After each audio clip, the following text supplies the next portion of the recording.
This dusty hall on a hilltop in North London is where television news was born. The half-century that it's chronicled has been the greatest period of change in human history. So much has changed that the past seems a strange place, even to those of us who were there, full of people living different lives by different rules, under different shadows. When the BBC launched its first daily television news programme, Britain was still recovering from the Second World War. It was a buttoned-up place, tinny-voiced, and of course in black and white. BBC News on radio had a hard-won reputation for impartial authority, and the BBC didn't want this new medium to threaten that in any way. When the first edition of News and Newsreel went on the air at 7:30 in the evening of July the 5th, 1954, the mast on top of the studio here at Alexandra Palace appeared to generate confident airwaves. But the BBC was worried and wanted everything under strict control.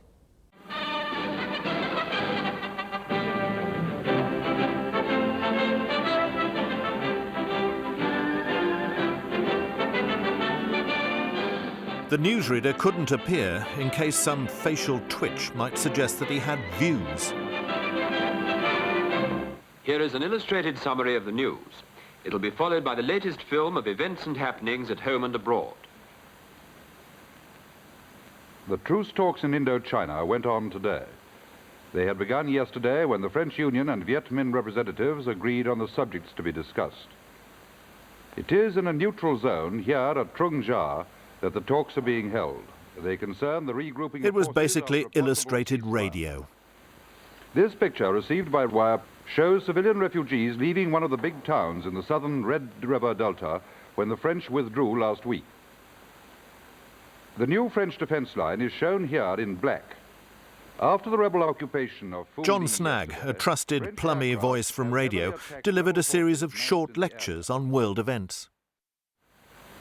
Princess Margaret has followed her weekend in Yorkshire with a one-day tour of places in Lancashire. The Princess flew to Blackpool from near Leeds and, on arrival, was greeted by Lord Derby. As shown in this wire picture, it was all very careful, very serious, and looking back, very dull. That was the intention. Moving pictures were considered such a distraction, they were left to a rather apologetic roundup at the end. The end of meat rationing this weekend was the final step in dismantling the whole wartime system of food distribution. The 14-year story told by this book was over. The ration book has done its job. It's been a long job.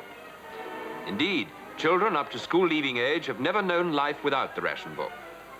Now it's only for mothers of the very young that visits to food offices will still be necessary.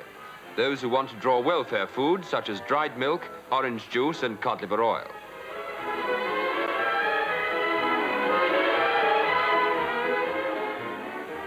Despite increased home produce, meat supplies have been the Ministry of Food's biggest problem. Quantities still come from Australia and New Zealand, South America and elsewhere. From the quayside, the frozen meat is taken to big storage depots, such as this one at Smithfield. From here, it leaves on its way to the shops.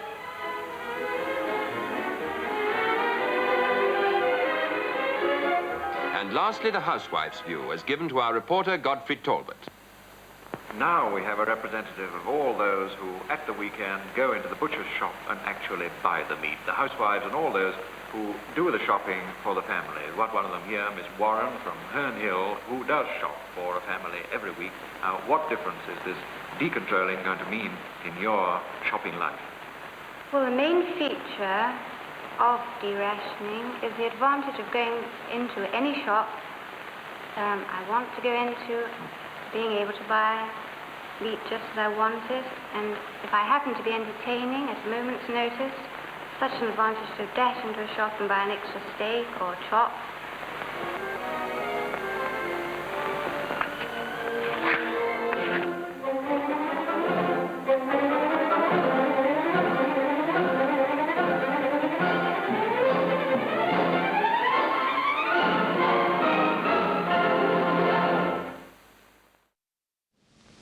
This is not a time for violent ideological convulsions.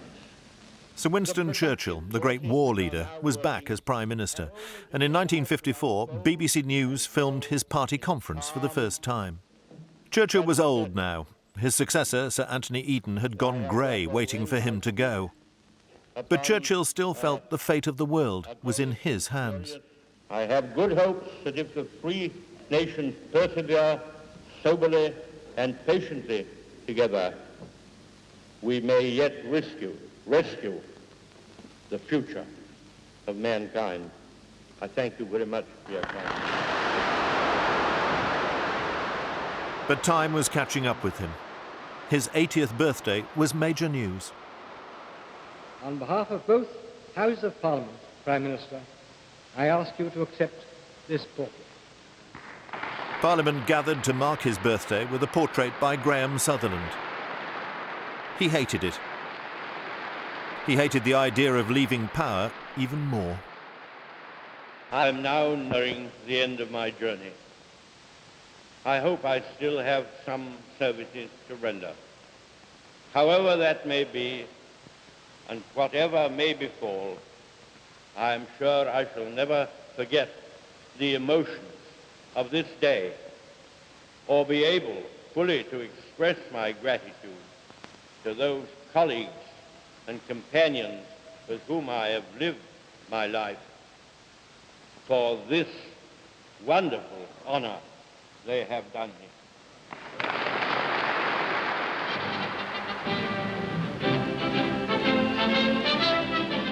When the time finally came, the BBC steeled itself to put a reporter on the screen for the first time.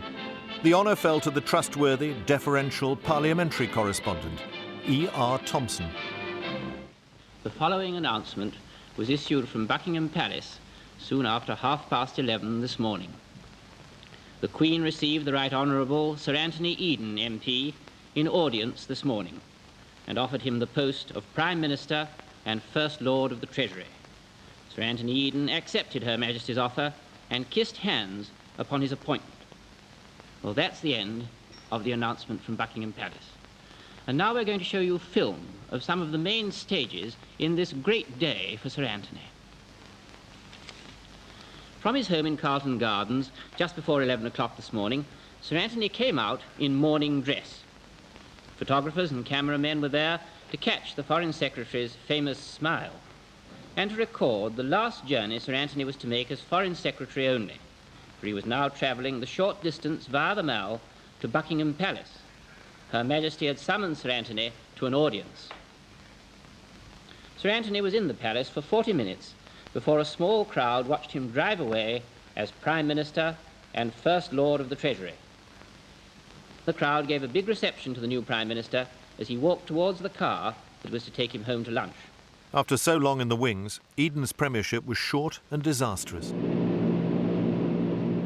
A year later, he ordered the invasion of Egypt. British paratroops descended on the Suez Canal, which had been nationalised by the radical Arab leader, President Nasser. It divided the nation. Eden said we were at war and demanded the BBC's support. Despite threats of a government takeover, BBC News gave the opposition a say. So if Mr. Anthony Eden is sincere in what he is saying, and he may be,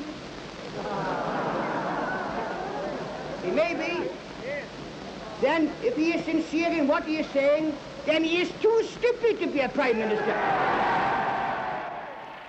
Under pressure at home and abroad, Eden backed down. His career was over, and so in a way were Britain's days of empire. They still hanged women in the 50s. The governor of Holloway had to call in police reinforcements to control the crowds when they executed the last, Ruth Ellis, for murdering her lover. It was a turning point. A decade later, the death sentence was abandoned. The Princess's visit had naturally aroused very great interest among the Italian people who were... Princess Margaret was the Diana of her day, royal, beautiful, willful and single. She wanted to marry Group Captain Peter Townsend, a former Battle of Britain Spitfire pilot. But he was a divorcee. She could be Princess or Mrs. Townsend, not both. After months of public agonising, she chose royalty and dropped him. Instead, she married the photographer Anthony Armstrong Jones. The wedding was magnificent, but the marriage didn't last. She became the first royal to divorce since Henry VIII. This was the heyday of the Cold War spy. Guy Burgess and Donald Maclean were two British diplomats who spied for the Russians. They escaped, tipped off, it was said, by a third man. The finger pointed at Kim Philby of MI6. Well, if there was a third man, were you in fact the third man? No, I was not. You think there was one? No comment. He looked guilty, and he was. Philby himself defected to Russia before he could be unmasked.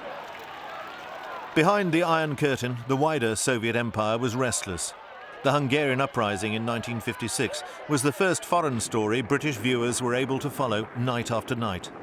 They saw the Russian tanks fire into the crowds. They watched the unequal struggle on the streets, which ended with 30,000 dead in Budapest alone, and Hungary enslaved once more. There were victories as well as defeats. Parents began to trust a new vaccine which put an end to the scourge of polio. It was scary for the children, but well worth a moment's pain. There's 500,000 children, I believe, been done already with no ill effect. And the Queen's children have been done, so I feel that my little girl can be done now. There was no vaccine against rock and roll. It arrived in 1957 in the shape of Bill Haley and his kiss curl and spread faster than any contagion. Parents might have thought it was some kind of disease, but the young loved it.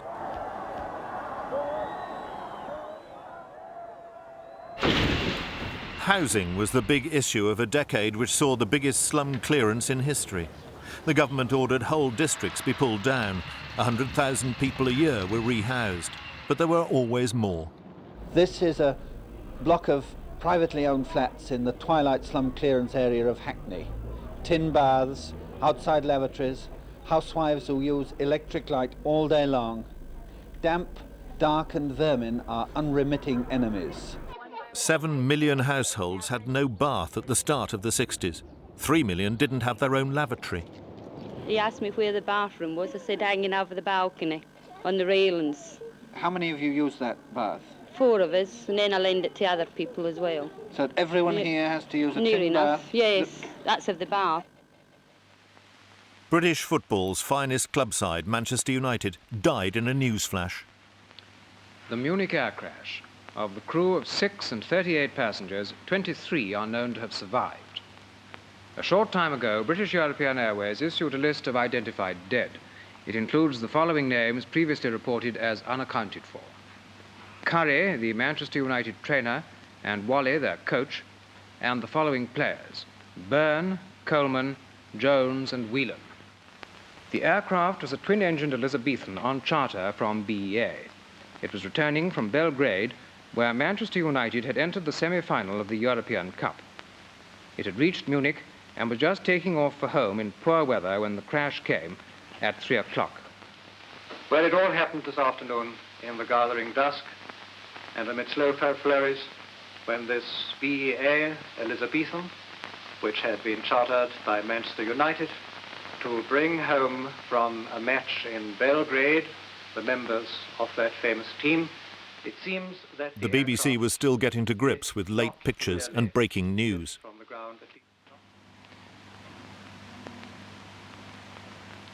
And that's all from our news studio tonight. Good night. National service lasted nearly 2 decades after the end of the war. 6,000 young men were called up every fortnight, always on a Thursday, to be shaved and kitted out and turned into servicemen. These were the last. 2.5 million did their time in scratchy uniform before it was abolished. The book that launched the Permissive Society, Lawrence's story of Lady Chatterley's earthy liaison with her gamekeeper, went on sale in 1960 after a sensational trial cleared it of obscenity. 200,000 copies were sold on the first day, and it outsold the Bible for years. The pill that made the Permissive Society possible. The oral contraceptive came to Britain in 1961. Only married women were allowed to take part in the trials. And after that, you go to nurse and she'll tell you how to use the pill. And they had to have the written permission of their husbands, of course. Yes. And you come back to us after the first month, and then every 3 months. The world suddenly belonged to the young. You, John Fitzgerald Kennedy, do solemnly swear. I, John Fitzgerald Kennedy, do solemnly swear. That you will faithfully execute the office of President of the United States. That I will faithfully execute the office of President of the United States. And will to the John Kennedy was the youngest ever American president, just 43 when he was inaugurated in 1961. Ask not what your country can do for you. Ask what you can do for your country.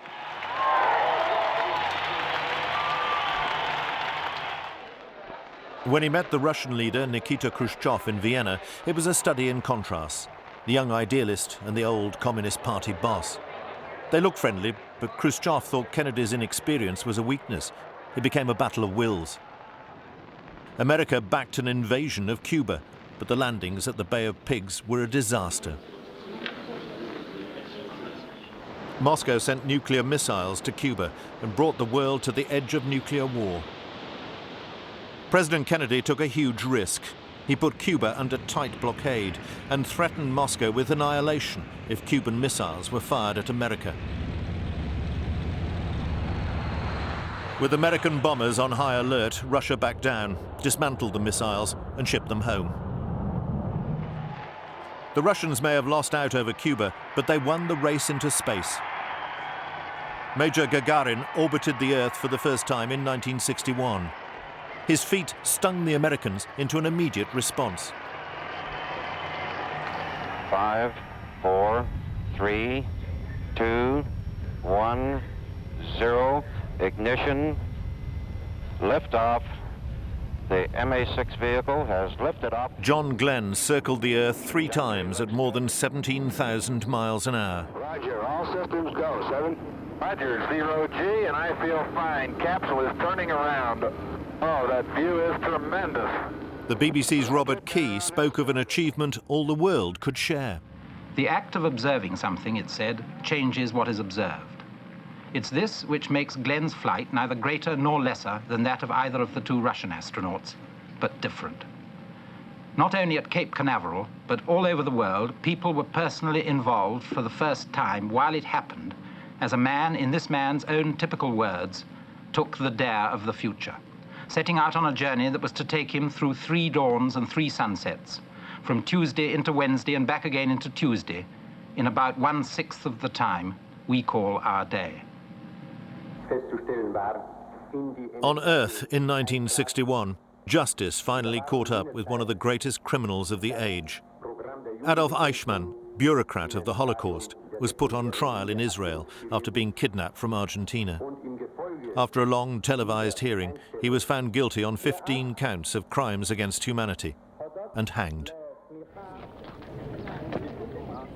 Elsewhere in the world, injustice was fighting a bloody rearguard action. At Sharpeville in South Africa, white police opened fire on a crowd of blacks, killing 69 people and forcing Nelson Mandela to reconsider his peaceful campaign. There are many people who feel that it is useless and futile for us to continue talking peace and non-violence against a government whose reply is only savage attacks on an unarmed and defenseless people. Apartheid was ruthless and apparently unassailable. Mandela was put on trial again and sent to prison where he would stay for 27 years before he could make his dream of black majority rule come true. In a decade of change, some British traditions were more durable than others. The last great smog, 1962, before the Clean Air Act was really enforced. Leonard Parkin was the BBC's masked reporter. This filthy smoke and chemical smog is again attacking the people for whom there's most danger, the people with chest and heart troubles. As calls from doctors mounted today, the emergency bed service sent out a red warning to hospitals, the signal to stop their routine admissions to make more room for emergency cases. And a spokesman said there was a great deal of pressure building up on the hospitals. Now, it's 10 years since the big smog which caused 4,000 deaths. It's not suggested that, bad though it is, this is anything similar. But so far, 21 people have died, 15 of them over 60. The weather was a problem all round in the early 60s. The big freeze of 1963 was the coldest for centuries. Average temperatures stayed below 0 for 2 months. The country was smothered in snow, and where there were no snowplows, came to a standstill.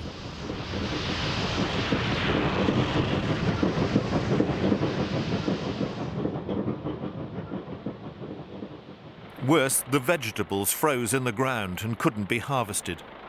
Food prices in the markets and the shops rocketed. Peter Woods and his pipe went to investigate. I'm afraid it's a pretty bleak picture for the housewife. Down here in Berwick Market in Soho, prices for vegetables seem to be up by at least 30%. For a cabbage over the weekend, you're going to be paying 10p against 6p. Potatoes are up from 4p to 6p a pound, and all root vegetables are up. Onions and carrots are going to cost 2p a pound more. For a leek, you're going to have to pay 1 and 3 against 8p a couple of weeks ago. You can't even get a Swede for love nor money. Excuse me, can I interrupt you a tick? Are your prices up a lot? Yes, sir. Our prices are up on according to transport and difficulties in getting it, and us pulling our guts out to fetch it to the public on their table. The glory days of the railways were drawing to a close. In 1963, the most famous locomotive of them all, the Flying Scotsman, chuffed off into history. In its day, it represented all that was fast and glamorous of the age of steam. Now, axed like so much else. The axeman was called Dr. Beeching. He looked at the rail network and gave it the thumbs down. He chopped off the branch lines and closed 2,000 stations, as Bertram Mycock vividly demonstrated. There's never been a doomsday book of British railways like this, and if the government approves, today's report will shape the future of the system. Remote areas of the Highlands will lose their services. North of Aberdeen, very few will be left. Wales takes a body blow as well. Many of the country services are doomed, leaving only 3 main links east and west. In the northeast, little more than the main north-south links will remain. There'll be no local trains westward to Carlisle. The home counties come off the best of all, but industrial towns, the North Staffordshire Five Towns for instance, lose many passenger trains, and all the way from Crewe to Carlisle it will be express only. The fact is that little stations and local lines lose money. Many of them carry less than a single bus could do. A good deal of the total saving of about 100 million a year will come here. Neither commuters nor holidaymakers pay their way either. In London they almost do, but nowhere else. But Beeching didn't close the West Coast main line, which was fortunate for the great train robbers. They stopped the mail train, bludgeoned the driver, and made off with £2.5 million in untraceable notes.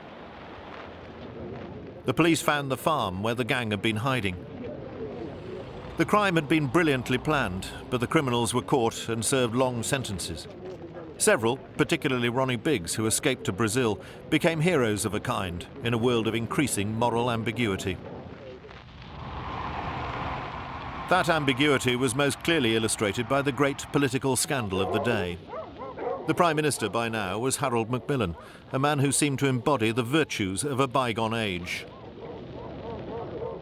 His War Minister, John Profumo, embraced the vices of a new one, as well as a striking call girl called Christine Keeler, who happened also to be sleeping with the Soviet naval attaché. The security risk was more apparent than real, but the demi-monde of tarts, aristocrats and politicians almost toppled the government. It led to the suicide of the society osteopath Stephen Ward, who was accused of living off the girl's immoral earnings, and it destroyed Profumo's career. Lord Denning conducted an inquiry into the whole affair. When the report was published, mobs besieged the booksellers, fighting each other for a copy. It proved disappointingly judicious, not as salacious as people had hoped. When the communists built the Berlin Wall, the Iron Curtain was suddenly no longer a metaphor. It was put up to stop East Germans fleeing to the West. Berlin was the flashpoint of the Cold War, another test of nerve for President Kennedy, who came and saw and denounced with inspired and inspiring eloquence. Freedom has many difficulties, and democracy is not perfect. But we have never had to put a wall up to keep our people in. Today, in the world of freedom, the proudest boast is, Ich bin ein Berliner. An assassin put paid to that eloquence and that inspiration. Over to the newsroom. the death of John F. Kennedy happened in Dallas at 12:25. In our time, 6:25 this evening. 35 minutes later, President Kennedy was dead. Half an hour later still, the United States had a new president, the newly sworn-in Vice President Lyndon Johnson. The diary of disaster began with the barely credible agency message that President Kennedy had been shot. Time, 6:42. He and his wife, Jackie, and the governor of Texas, John B. Connally, were driving through Dallas in the big presidential limousine, usually bulletproof, this time vulnerable. The transparent hood had been taken down to give the Texans a better view. One man on the 5th floor of an office building had a view already improved by the telescopic sight on his Mauser Army rifle. He had sat there for some time, while the work of the building went on above and below him. He had eaten fried chicken while he'd waited. At 1 o'clock, with the president emerging into view from an underpass, he fired 3 shots. One bullet took the president in the head. There is Lee Oswald. A nation in trauma and a world in shock watched with disbelief as his alleged killer was himself gunned down in front of their eyes. Absolute panic. Absolute panic. But this was the decade when the young inherited the earth. By 1963, the Beatles dominated popular culture in Britain and were about to conquer the world. Britain was unbuttoned and soon would be in colour.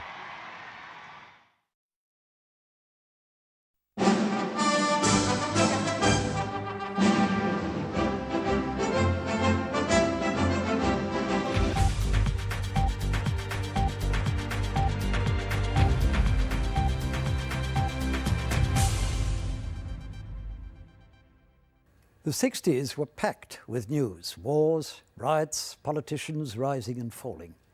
The BBC, prodded by the surge of events, but also by competition from a thrusting, more informal ITN, sharpened its act. I was based in Washington then, watching America come to terms with civil rights and getting ever more deeply involved in the war in Vietnam. Lagging behind for most of those years was the technology of reporting for television. Most foreign correspondents were still sending their film reports on overnight aircraft for transmission in London next day. And then towards the end of the decade, satellites arrived. For television news, it was a revolution. In 1964, after 13 years of Tory government, Labour supporters gathered in Trafalgar Square to celebrate their party's return from the wilderness.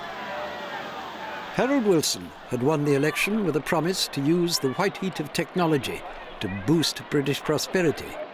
His majority was tiny, and 2 years later, a new election increased it to nearly 100.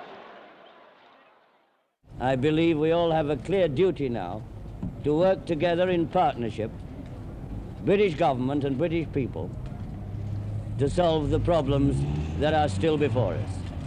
The economic problems, all the tasks associated with the building of a new Britain. At the seaside, a culture clash on Whitsun Bank Holiday. Mods on motor scooters and hundreds of rockers in heavy leather descended on Brighton, Margate and other resorts. They frightened the natives, they fought each other as well as the police, who made many arrests.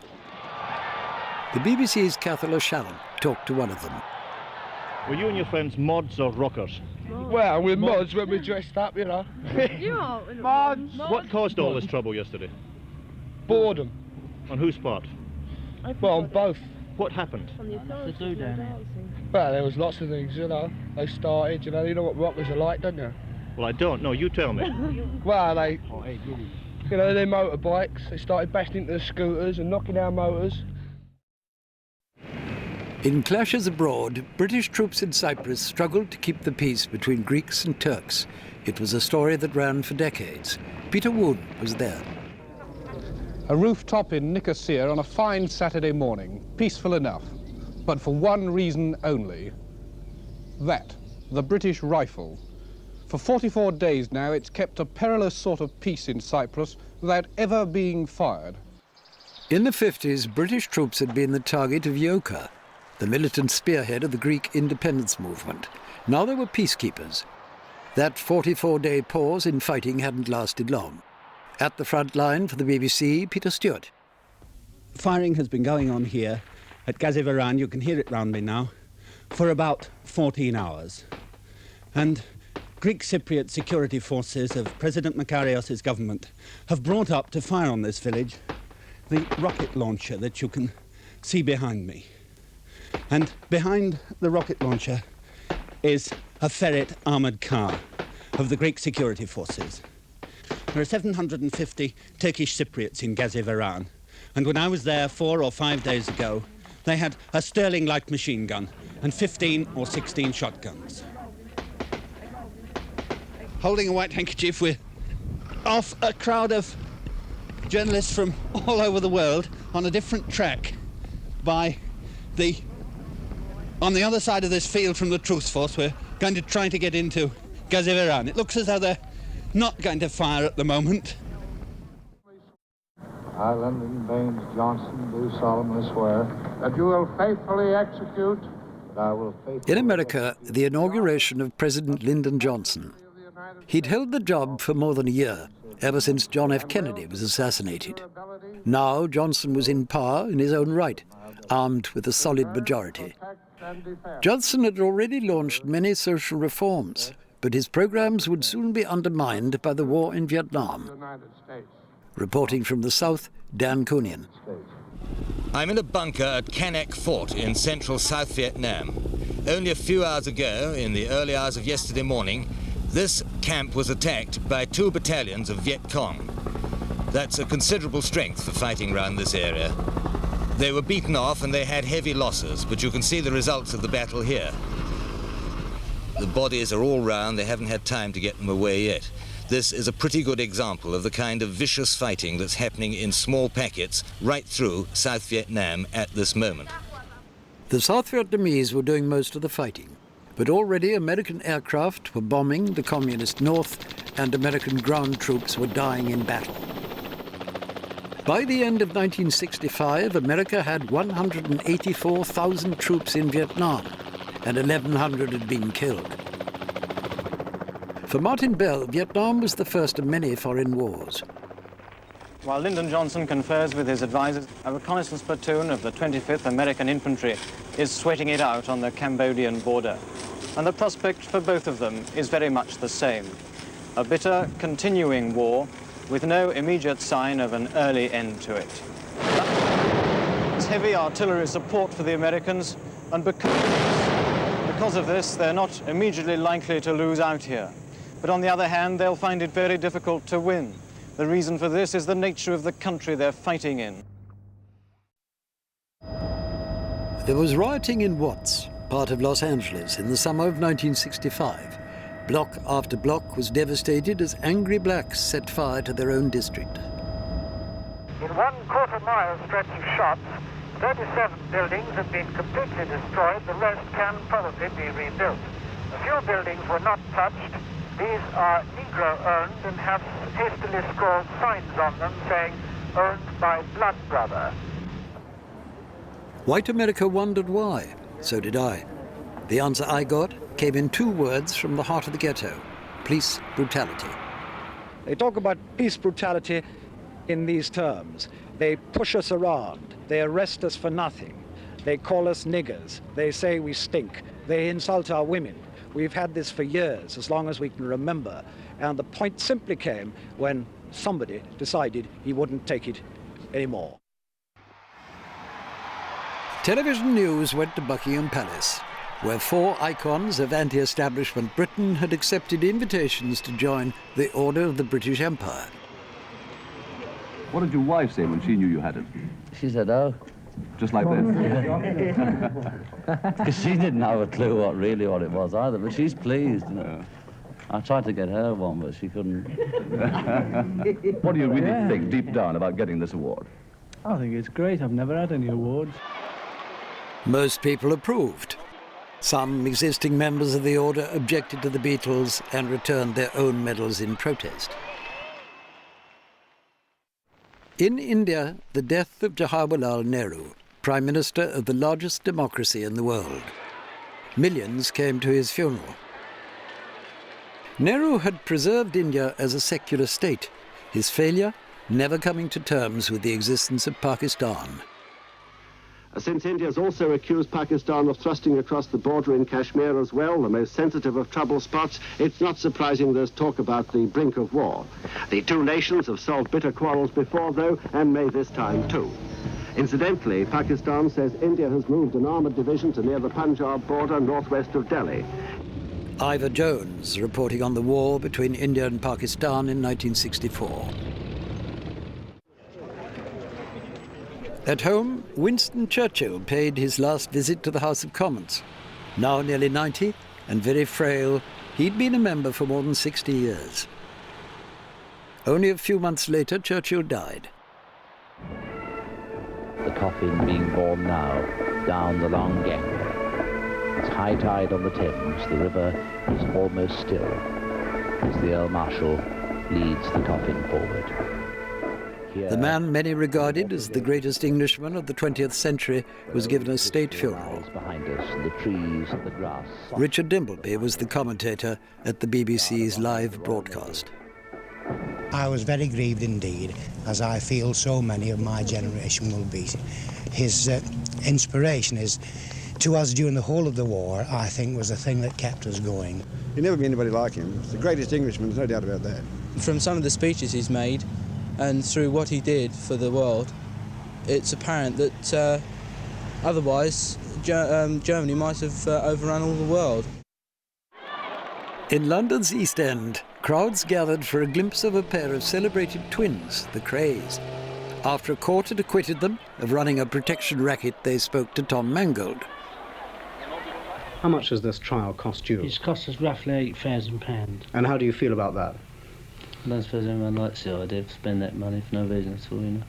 Does it leave you broke, or how does it leave you? It doesn't leave us broke, but at the same time it's a lot of money to have to pay out when one is innocent, you know. Can you tell me why, during the trial, you didn't give evidence? Well, we was advised by legal people not to give evidence. Why was that? Well, the law of this country is well established. The onus is on the prosecution to prove its case. 4 years later, the Krays were back in court. This time the charge was murder, the verdict guilty, and the sentence life. What shocked people in Britain for years was a succession of murders of children whose bodies were found on Saddleworth Moor in the Pennines. Bob Perrin covered the search. On these bleak and desolate moorlands, 1,600 feet up in the Pennines, senior police officers believe they'll find 2 more bodies, possibly a third. Digging began again this afternoon after thick mists made a search impossible this morning. 20 detectives and 3 dogs concentrated on the rocky outcrop just alongside the main Manchester-Barnsley Road, where the body of 10-year-old Leslie Ann Downey was found on Saturday night. Mara Hindley was convicted of 2 of the killings. Her lover, Ian Brady, was found to have murdered 3. In June 1966, there was national rejoicing when England won the World Cup, beating West Germany by 4 goals to 2. And here comes Hurst. He's got some people are on the pitch. They think it's all over. It is now.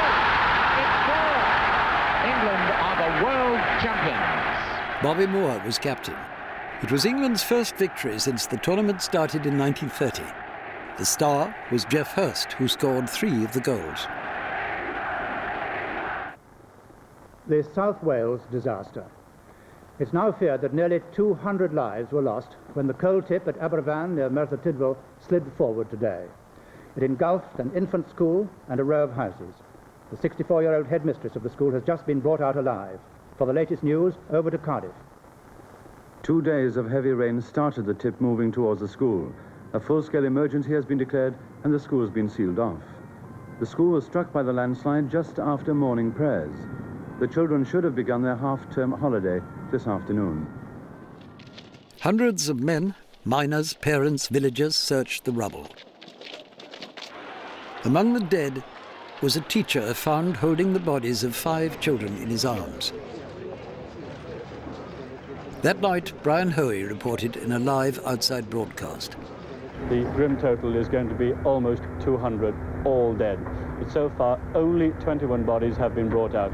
The forecast tonight is that it's going to be very cold, there's going to be some fog here, but at the moment it's dry and the rescue operation is going on. The rescue operation is probably the largest of its kind ever, not only in Wales but anywhere else in the country. The man who was the coordinator in charge of all the rescue operations here at Aberfan is Mr. Ron Hicks. How has the organisation worked? Well, I think it's worked very well.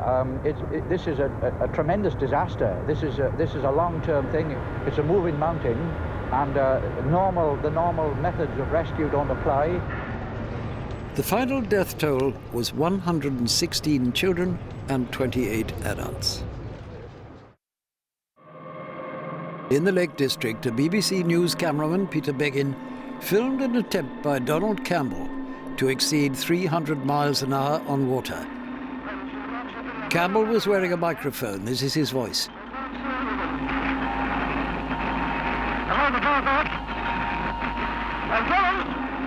I'm going. That was the last the watchers heard.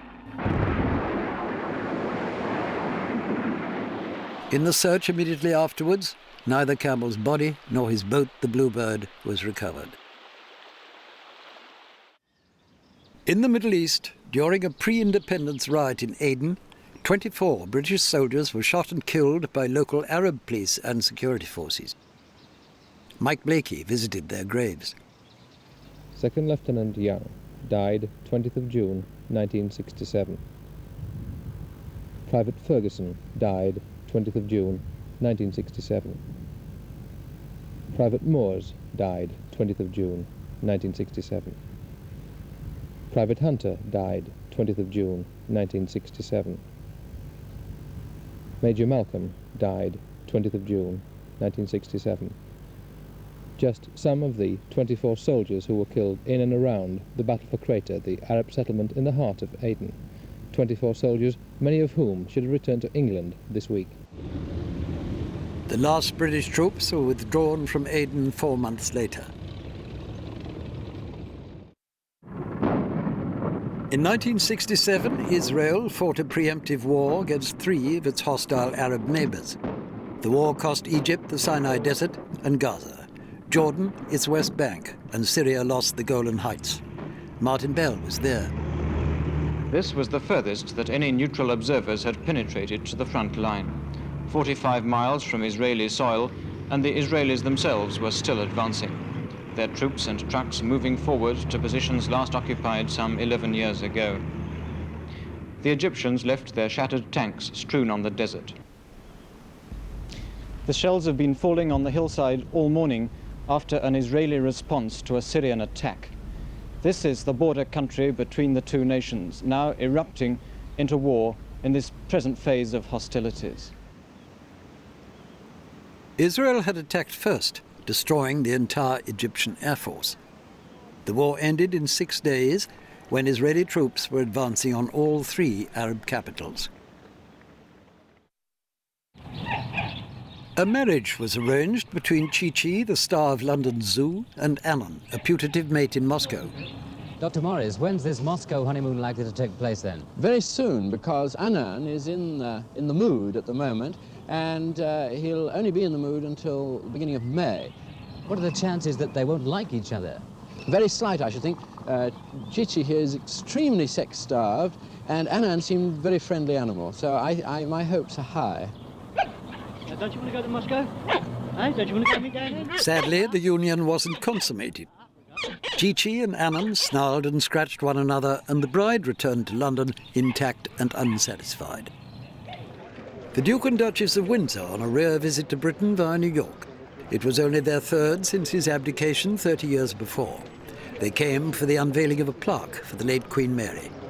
The Dutch and I are frankly surprised at all the excitement over our return trip to Europe. There was some confusion when a reporter questioned the Duchess about her late mother-in-law. Ma'am, have you ever had the occasion to meet Queen Mary? It was reported once that No. you met her Yes, at you a did. garden party. Yes. Oh, at the garden No, party. it wasn't. It was at No a way. ball. The Windsors returned to their exile in France. In 1967, Britain devalued the pound by 14%. The Prime Minister promised the people his move would be painless. From now on, the pound abroad is worth 14% or so less in terms of other currencies. That doesn't mean, of course, that the pound here in Britain, in your pocket or purse or in your bank, has been devalued. What it does mean is that we shall now be able to sell more goods abroad on a competitive basis. Police reinforcements are drafted into Downing Street tonight as the crowd outside number 10 built up to about 300. The entry was barred by police.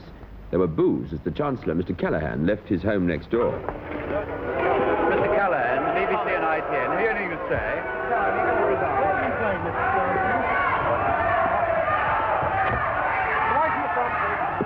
When Mr. Callaghan returned later, an egg was thrown at him. It missed and splashed in the road.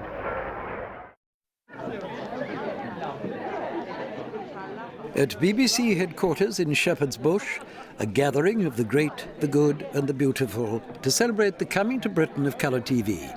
But would news in colour sometimes worry squeamish viewers? David Attenborough, then in charge of BBC Two. I mean, battle scenes, Vietnam, I mean, blood streaming down a wounded soldier's face in Vietnam is a very, very much more poignant thing than it is in Monaco. And I think we should have to look hard to see whether we can take that degree of accuracy and realism.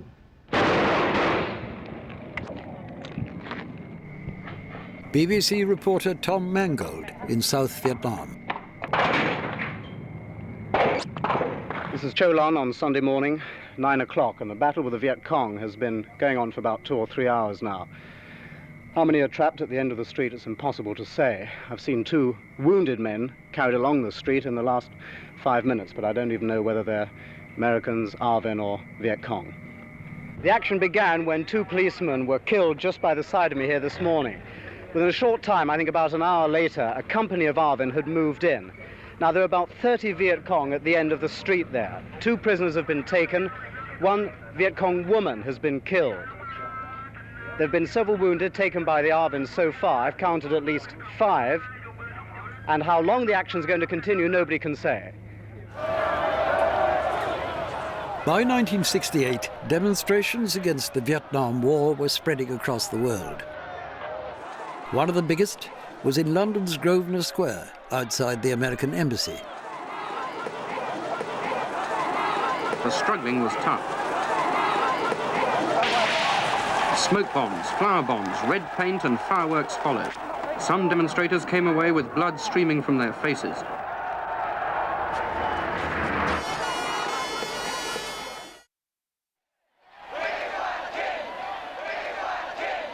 In America, the white backlash against the civil rights movement was getting ugly. In a Chicago park, thunder flashes were thrown at Martin Luther King. We thought it was a gun.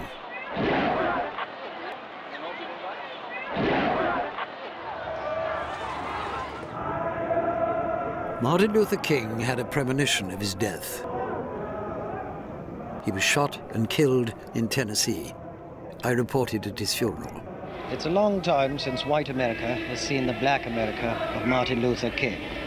It's now 3 years since King and his non-violent followers in Alabama and other southern states were shaming white Americans into granting the Negro his civil rights. This was much more than a funeral and a memorial service. It was a civil rights march. A civil rights march on a scale that would have made him proud.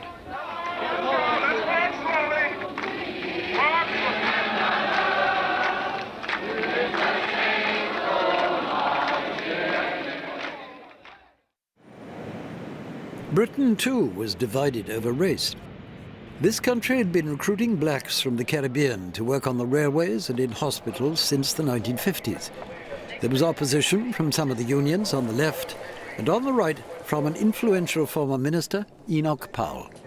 We must be mad, literally mad as a nation, to be permitting the annual inflow of some 50,000 dependents who are, for the most part, the material of the future growth of the immigrant-descended population. It is like watching a nation busily engaged in heaping up its own funeral pyre. In Paris, there was a wave of strikes and student demonstrations against 10 years of rule by President de Gaulle. On a single day in May, more than 1 million marched through Paris. David Tyndall was there.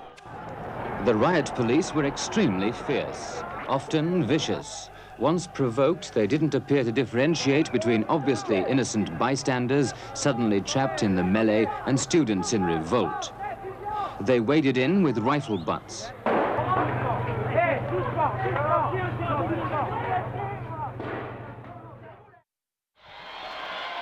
In Czechoslovakia, a reform movement led by the Communist Prime Minister Alexander Dubček was quashed by Soviet and Warsaw Pact troops. TV news had no reporters there. These pictures were smuggled out after the uprising had been put down.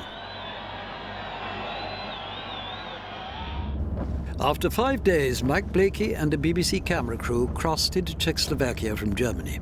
After 5 days of saying no, the barrier was finally opened. A border guard checked the visas that had only been issued half an hour before. Then, after a warning that the Russians might confiscate the cameras, a friendly salute as we drove into his country, now run by the Russians. In Prague itself, the Russians don't look too happy. They're here in massive force. The mere sight of the huge tanks with their heavy guns ought to dismay the people of Prague. A week ago, they thought they were on the road to democracy. Now they live in the presence of a force that could squash any attempt at revolution. The Russians are here, the tanks are here, the guns are here, but they're demonstrating their right for democracy. In California that summer, Senator Robert Kennedy was campaigning for the presidency. Mayor, your audience just sent me a message that we've been here too long already. My thanks to all of you, and now it's on to Chicago, and let's win. Kennedy won the state, and in the middle of the victory celebrations, out of sight of the crowd, he was shot.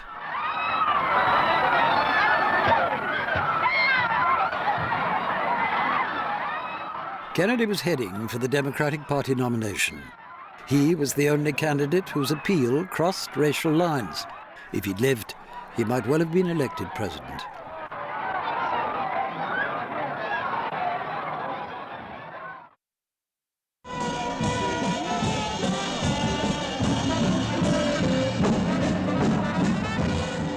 The victor that winter was the Republican Richard Nixon. Martin Bell watched him win.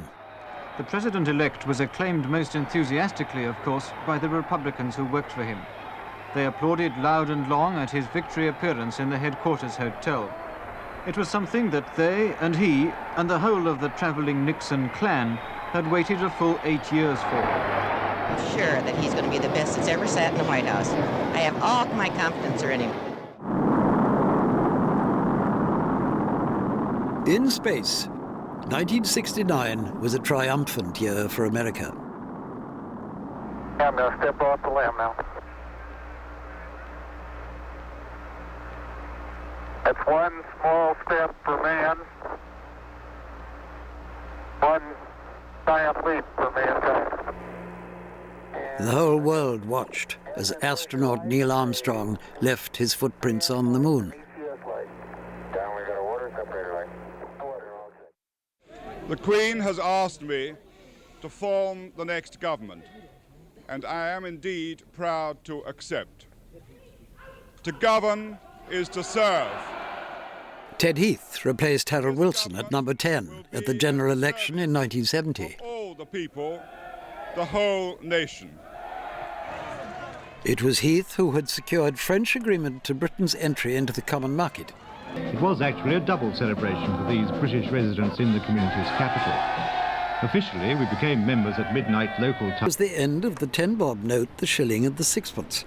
Overnight, the pound was divided into 10. Pennies became new pence, and there was confusion at the checkout. I want the old money. What are you going to do when we run out of old money? Well, blimey, I don't know what I should do. In Uganda, a military coup ended the corrupt and violent rule of President Obote. Peter Stewart watched the change of regime. Popular relief at the takeover was evident all along the roads to the capital. The soldiers were cheered wherever they went, despite some unnecessary excesses like the shooting of Europeans and the rough handling of pro-Obote prisoners who were herded into trucks and driven away to an unknown fate. And you know that the new ruler was General Idi Amin, a former army sergeant and champion boxer. In August 1973, Amin expelled all Asians. The loss of half of its workforce wrecked Uganda's economy. Many came to Britain. The Asians arrived in cold, wet weather at Stansted. Many of them lacked rainwear, yet most seemed cheerful and pleased to be in England. Whole families had arrived with little cash. The few belongings they brought often seemed of nothing more than sentimental value. For this reason, customs procedures didn't take long.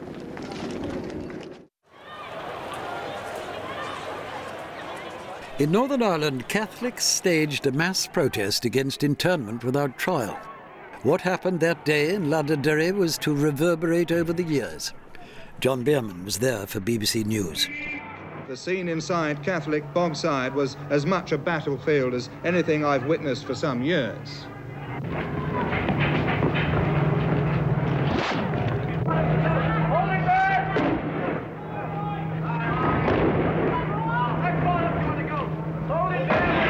The body I saw was that of a youth being carried out by other civilians with a priest in the lead, waving a bloodied handkerchief as a white flag.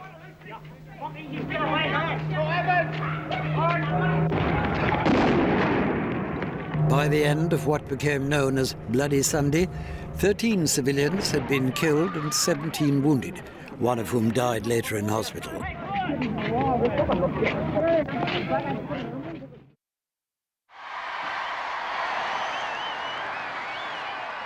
In London, a royal wedding.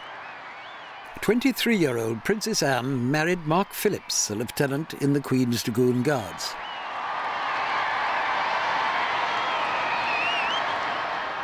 The government declared a national holiday, and thousands camped overnight in the Mall before watching the royal family on the balcony of Buckingham Palace.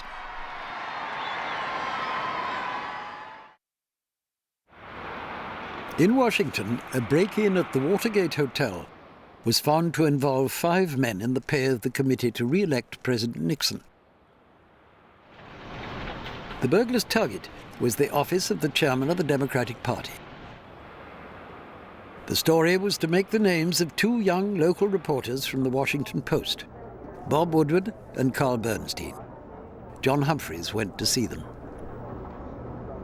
We've only seen the tip of the iceberg. I really think, and in fact, we know of a lot of other activities that did occur that haven't been reported, and I think unless there is a response from the White House that says this is what happened, there are going to be continuing damaging disclosures which I think don't help anyone. I think it's going to be a lesson that has to be absorbed by future presidents, that you must be very careful in picking your staff.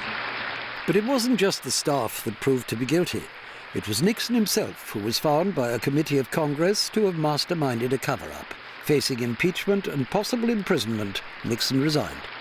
The greatness comes not when things go always good for you, but the greatness comes and you're really tested when you take some knocks, some disappointments, when sadness comes. Because only if you've been in the deepest valley can you ever know how magnificent it is to be on the highest mountain.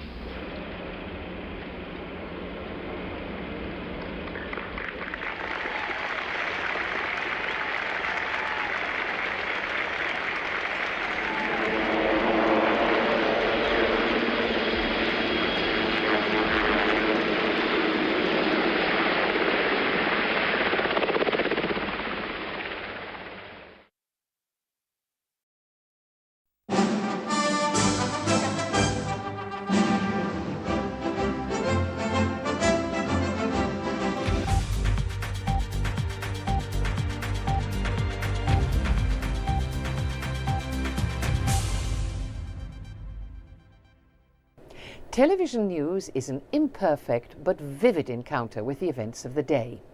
As a reporter, you're an eyewitness to the Iranian embassy siege, the departure of the task force for the Falklands. World events, both significant and fascinating, and extraordinary individuals, the Yorkshire Ripper, Pol Pot, all brought into the living room as TV news became a fixture of nightly viewing, showing us our own lives. A new way to shop ushered in a decade of industrial upheaval, blundering round the supermarket in the dark, as petrol shortages produced queues and power cuts imposed cold dinners and silent factories. We are sorry, owing to labour difficulties, very few trains will leave from Waterloo tonight. The three-day week had arrived. Not a move into the leisure economy, but a bitter struggle about who runs the country. Industrial relations constituted a major portion of daily news bulletins, with flying picket and scab becoming common currency. It seems coal stocks are holding up. With continuing mild weather, it's thought stocks could sink to below the official emergency level of 7 million tonnes before widespread disconnections become inevitable. The miners had threatened to bring down Edward Heath's government, struggling to control the economy, as the worldwide shock of expensive oil produced a pay freeze, inflation and unrest. It was farewell to the keen amateur pianist, as the Conservatives failed to reinforce their authority after 2 general elections in a few months, and Harold Wilson took power. To lighten the gloom, there was always the Eurovision Song Contest, with a group whose fame outlived their fashion sense. The homegrown response to ABBA was embodied in the Sex Pistols, with Johnny Rotten explaining what was right with punk rock and wrong with British fashion. You made you look so bloody boring. The Labour Party was anything but boring, riven with dissenting factions, especially on Europe. Mr. Wilson's own cabinet ministers campaigned on both sides of the argument, and only the first ever national referendum settled the matter of our membership in 1975. But predictions about cheap wine, kilometres and driving on the right failed to materialise. Who cared, as the sun shone endlessly the next summer, though officially it was classified as a drought with emergency standpipes. Indoors there was another world to escape to, as the Force was with us and Star Wars took the cinema by storm. And the Tate Gallery rejoiced in its latest sculpture, a nice pile of bricks for those thirsty for culture. Trade union strife continued and inflation intensified, and after a surprise resignation by Wilson just after his 60th birthday, the pipe-smoking Yorkshireman was replaced by James Callaghan, whose austerity measures did little to improve either union mood or inflation. Lumbering out of retirement came the Army's Green Goddesses as the firemen went on strike. Troops tried hard with antique equipment. A Green Goddess fire engine reached the scene within minutes of an emergency call from the driver. But, as senior fire officers admitted, here even the professionals wouldn't have had a chance. Back from a foreign trip, Mr. Callaghan was not in tune with public sentiment. I promise you that if you look at it from outside, and perhaps you're taking a rather parochial view at the moment, I don't think that other people in the world would share the view that there is mounting chaos. Crisis? What crisis? Mocked the newspapers, as the rubbish piled up in the streets and the season earned the title of the Winter of Discontent. And there was a new challenger for power, a research chemist and barrister, Margaret Thatcher, whose determined use of the housewifely image drove home the message that she offered a radical alternative. She swept to victory the first woman Prime Minister just 4 years after women had won the right to equal pay, confidently enunciating the words of St. Francis of Assisi on the steps of Number 10. Where there is discord, may we bring harmony. Where there is error, may we bring truth. Where there is doubt, may we bring faith. And where there is despair, may we bring hope. In Vietnam, the last desperate convulsions of war engulfed the city of Saigon as the communist forces advanced relentlessly. This is a very humiliating day for the South Vietnamese army, and we're hoping that this is the very last battle outside Saigon. There was desperation, panic, Many who'd worked for the Americans were terrified of repercussions, and a few managed to scramble onto the airlift alongside US personnel and on the TV audience which had watched it nightly for years. The war had also spilled into neighbouring Cambodia, which was about to experience extraordinary horror at the hands of one man. Pol Pot was a peasant who'd risen to power in the confusion of civil war as the Democratic Republic of Kampuchea was proclaimed. He had a vision, and anyone who disagreed, or was thought to, he killed. The intellectuals, the educated, those who protested or objected, or just didn't fit in, were slaughtered. He wanted a rural world, so the cities were emptied. Year zero had arrived. The population was enslaved and starving. Propaganda pictures conveyed nothing of this. The bodies piled up. The self-styled Brother Number One was later sentenced to death for genocide in absentia, for he'd managed a disappearing act. The traditional events stood firm, culminating in the Silver Jubilee celebrations. However, the Queen was said rather modestly to be not a little diffident about the prospect of a nationwide knees-up. In the event, the lukewarm speculation about street parties, silly hats, and a mildly spirit-of-the-blitz-like atmosphere was proved wrong, as the trestle tables were unearthed and the crowds turned out in huge numbers. Well, we missed the coronation, so we thought we'd come to the Jubilee. I was too young for the last one, I'll be too old for the next one. The person most surprised by the display of warmth and enthusiasm was said to be the Queen herself.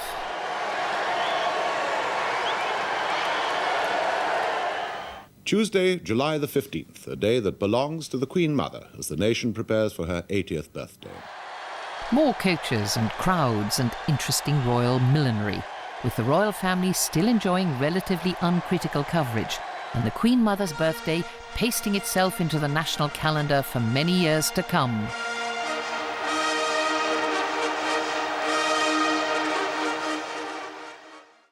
I don't believe in black majority rule ever in Rhodesia. Not in 1,000 years. But Ian Smith's regime was having to fight a guerrilla war with white farms under attack. Rhodesia, an exception to the other British colonies hoisting the independence flag in Africa, had made a unilateral declaration of independence, denying the black majority its share of power. External diplomatic pressure and sanctions were secondary as self-defense and a siege mentality took hold. It's hard to get up here, dear. You know, I have to sort of wait for convoys and things. I'm waiting for my independence, let alone anybody else. Nice to see you anyway. The landscape was aflame with acts of retaliation against villagers, and the death toll rose by the thousand. This is what we do. As soon as we move the people out of here, we burn these places down to take it away from terrorists. Diplomatic efforts, partly through Henry Kissinger, led to talks reappearing on the agenda, with Mr. Smith and the two prominent black leaders, Joshua Nkomo and Robert Mugabe, perched above the Victoria Falls.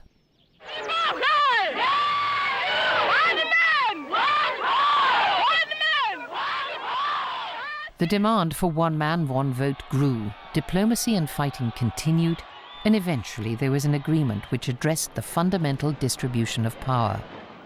Whether they will accept it or not is immaterial to us, really. They have to accept it in as much as they must accept political domination. Prince Charles arrived to witness the Union Jack being lowered for the last time. An independent Zimbabwe emerged a decade and a half after Smith's declaration of UDI. Everywhere today, people were enjoying themselves. In many towns and cities, they had their own flag-raising ceremonies at noon. More than 20,000 people died in the war that brought Zimbabwe into being, so the price has been high. But as Mr. Mugabe has said, so too is the promise. This is John Humphreys in Salisbury, Zimbabwe. However, in South Africa, power was still in white hands, as the apartheid system regulated and divided the races in every aspect of life. A vigorous economy relied on a well-controlled black labour force, whose ultimate symbol came to be the southwest township, Soweto. Rudimentary buildings without basic facilities where children were fired on by the police during a march in 1977, spreading protest throughout the nation's townships. Deaths in police custody were in the spotlight. Steve Biko, a riveting public speaker who'd been forbidden movement outside a restricted area, was arrested. That year, the police gave a martyr to the cause as they beat Biko to death in his cell. Oil dominated economies and polluted the oceans as accidents befell huge carriers like the Amoco Cadiz, speared on rocks off Brittany. The oil slick was 80 miles long, 18 miles wide, and the shores turned black. All this beach is covered with sticky, smelly oil, and there's not a sign of the authorities doing a thing about it. Marine life died. Only a tiny number of seabirds was saved. An estimated 300,000 perished. The Irish town of Bantry was nearly blown away when the Betelgeuse broke in two while discharging her cargo. Last night on the island was stored 4.5 million barrels of oil, just yards from the blazing tanker. 50 people died, and the sea was aflame for a day. Oil might be the fuel of progress, but it was often still carried in leaky, corroded and unwieldy hulks. Coverage, deaths, violence, political intrigue, and attempts at power sharing between the loyalists and nationalists wrecked by loyalist workers' strikes. A background of regular mayhem, explosions and bomb scares to all talks, along with sectarian murder and street trouble. At the heart of government, the Palace of Westminster was in flames, causing anger and resentment, for hitherto the TV audiences had only been familiar with smoke and ruins across the water. Targets were both military and civilian, young people on a night out in pubs in Birmingham and Guildford, a coach full of soldiers on the M62. Though usually presaged by so-called warnings to media newsrooms using recognised code words, this did not affect the disruption and damage.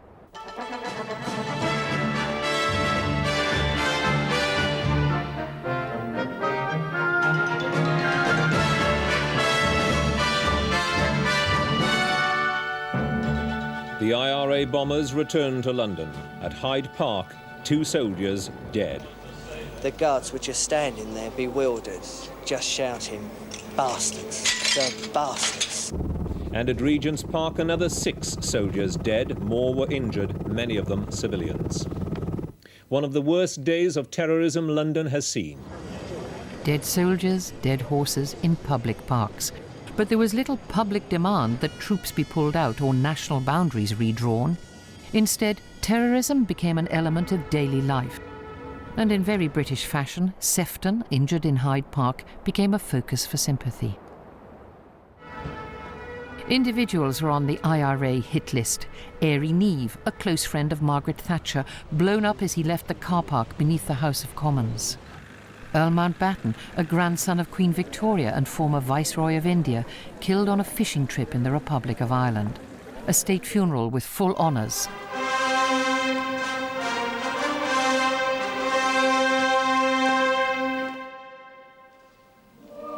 Within the abbey waited a most distinguished congregation. Kings, queens and princes from all over Europe, representatives of the Commonwealth, leaders of most of Britain's religious faiths and senior politicians. Military ceremonies for the 18 soldiers killed the same day near the town of Warren Point. There were arrests and men in prison, but trouble too in the jails themselves. Demand for sectarian segregation and the dirty protest, with prisoners living in self-inflicted squalor. A convicted terrorist, Bobby Sands, was elected to Parliament. Sands, Bobby, anti-H block, Armagh, political prisoner, 30,492. He was on hunger strike, a traditional gesture in Ireland with little resonance in the rest of Britain.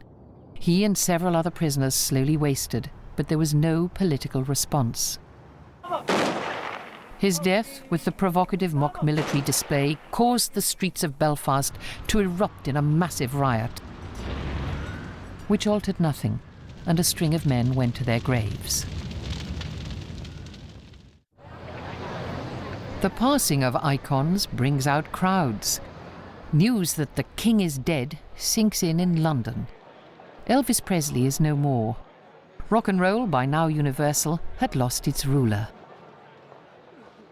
Outside the Gracelands mansion in Memphis, Tennessee, where he passed away unceremoniously in the bathroom, sated with junk food and pills, the fans never lost faith.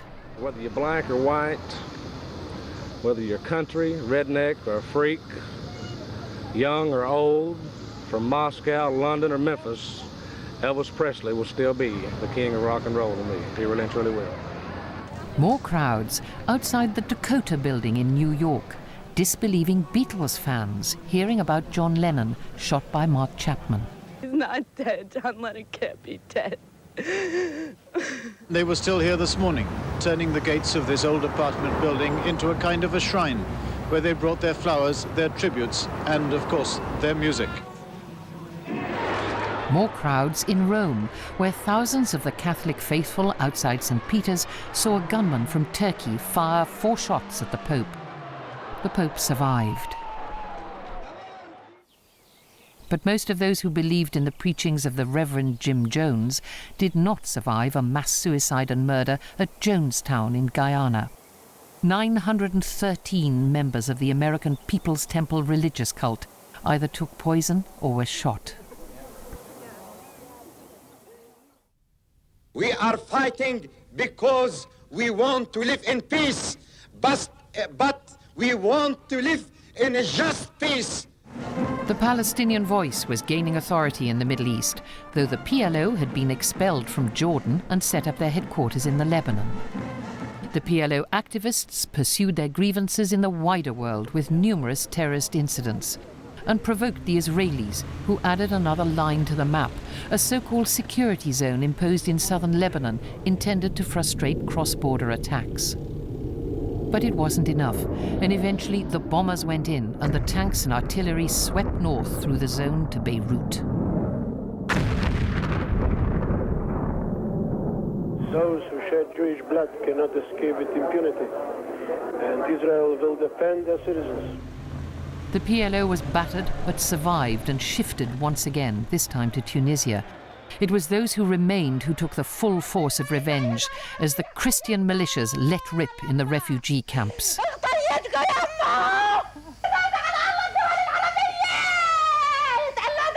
The effects on the Israelis of what their Christian allies did here and in dozens of other places around this camp are going to be immense. There's always been a risk of such massacres if Christian militiamen were allowed to come into Palestinian camps, and the Israelis seem to have done nothing to prevent them coming into this one.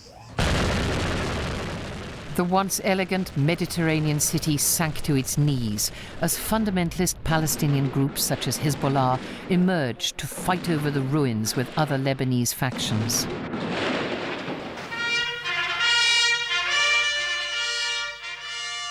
In 1977, Arab states looked on in disbelief as an Arab leader addressed the Knesset, the Israeli parliament. Bismillah. President Anwar Sadat was pursuing a peace deal, and he succeeded, in partnership with Menachem Begin, the treaty signed on the White House lawn, coordinated by President Jimmy Carter. 2 years later, the Egyptian leader was assassinated.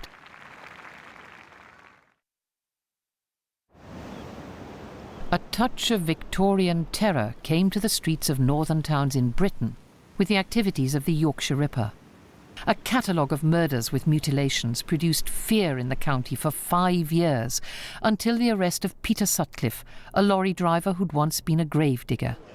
He'd been interviewed 9 times during an investigation dogged with hoax letters and tape recordings. I'm not quite sure when I'll strike again, but it will be definitely sometime this year. At his trial, he claimed to have heard a voice from a grave ordering him to kill prostitutes, several of whom were among his 13 victims. Dennis Nielsen, on the other hand, never really gave a coherent reason for his killing spree. which may have included many more than the 15 murders specifically identified. They're alleged to have happened over a period of 3 years and at 2 houses in North London. All the victims were young men. Young men, often on their own in London, met a grisly end after drinking bouts, and their remains were either burned or disposed of down the drain. A quiet, unremarkable civil servant, Nielsen's trial jury wrestled with the classic question of whether he was mad or bad. Margaret Thatcher, a driving force in politics, not at all ruffled by the image of an iron lady handbagging all opposition, had a clear vision of policy. Private enterprise was to be encouraged. The state should retreat from intervention. Council houses were for sale, creating a new group of owner-occupiers whose finances were dominated by the mortgage. The unions were to be confronted. Mrs. Thatcher believed in a consumer-led economy, where the credit card supplanted the union card. The skyline of traditional industry was scythed down, and the heartlands of manufacturing went literally to rubble as a competitive approach was espoused. There was trouble. 1 million workers in the National Health Service began a 3-day national strike today. The union seethed with resentment, and a recession spread the discontent. The unemployment figures are expected to creep nearer to or even past the 2 million mark tomorrow. But it went much further, heading for 3 million. British streets saw riot and looting, partly racial, partly general social unrest. Brixton, Bristol, Toxteth, Southall. Good evening. Mrs. Thatcher has said it again. Her government intends to see its economic policy through to a conclusion. She told the Conservative Party conference in Brighton that the foundations for recovery had been laid. You turn if you want to.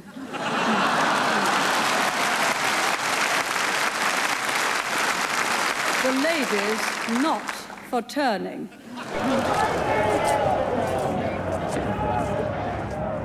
The Prime Minister spoke above the noise of protest, but atop the poll of most unpopular Prime Minister since polling began. The arrival of a small group of Argentinians on the island of South Georgia in the South Atlantic, followed by a full-blown invasion of the Falkland Islands, brought an unexpected change in Mrs. Thatcher's fortunes. That the islands were off the radar screen of most people in Britain was irrelevant to a Prime Minister who paused only to be briefed on the strategic possibilities before she dispatched a naval task force. 20 warships carrying 6,000 men ploughed southwards, the troops in training while the diplomats manoeuvred in Europe, the UN and Washington. With the troops, just a tiny press corps on board with only 2 TV crews. The Navy thought the press would be unfit and in the way, and even then the pictures took an age to be transmitted home.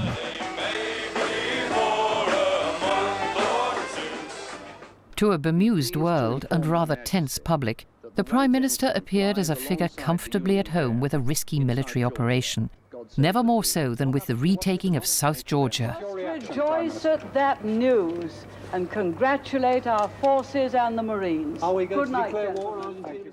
It was a distant conflict, not without controversy, as the Argentinian cruiser Belgrano was sunk as she steamed away from the action. The sense of a military adventure was giving way to a darker conflict. The Sheffield was lost.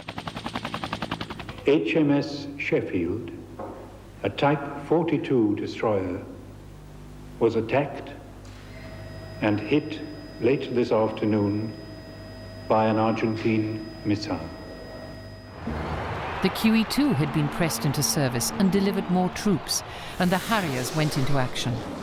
Every snippet of information was pounced on, with the BBC reporter firmly denying Argentinian claims of downing British aircraft. I'm not allowed to say how many planes joined the raid, but I counted them all out, and I counted them all back. With troops now ashore and yomping across the remote and boggy terrain, this small war intensified, and the losses caused shockwaves at home. The Ardent, the Coventry, the Antelope.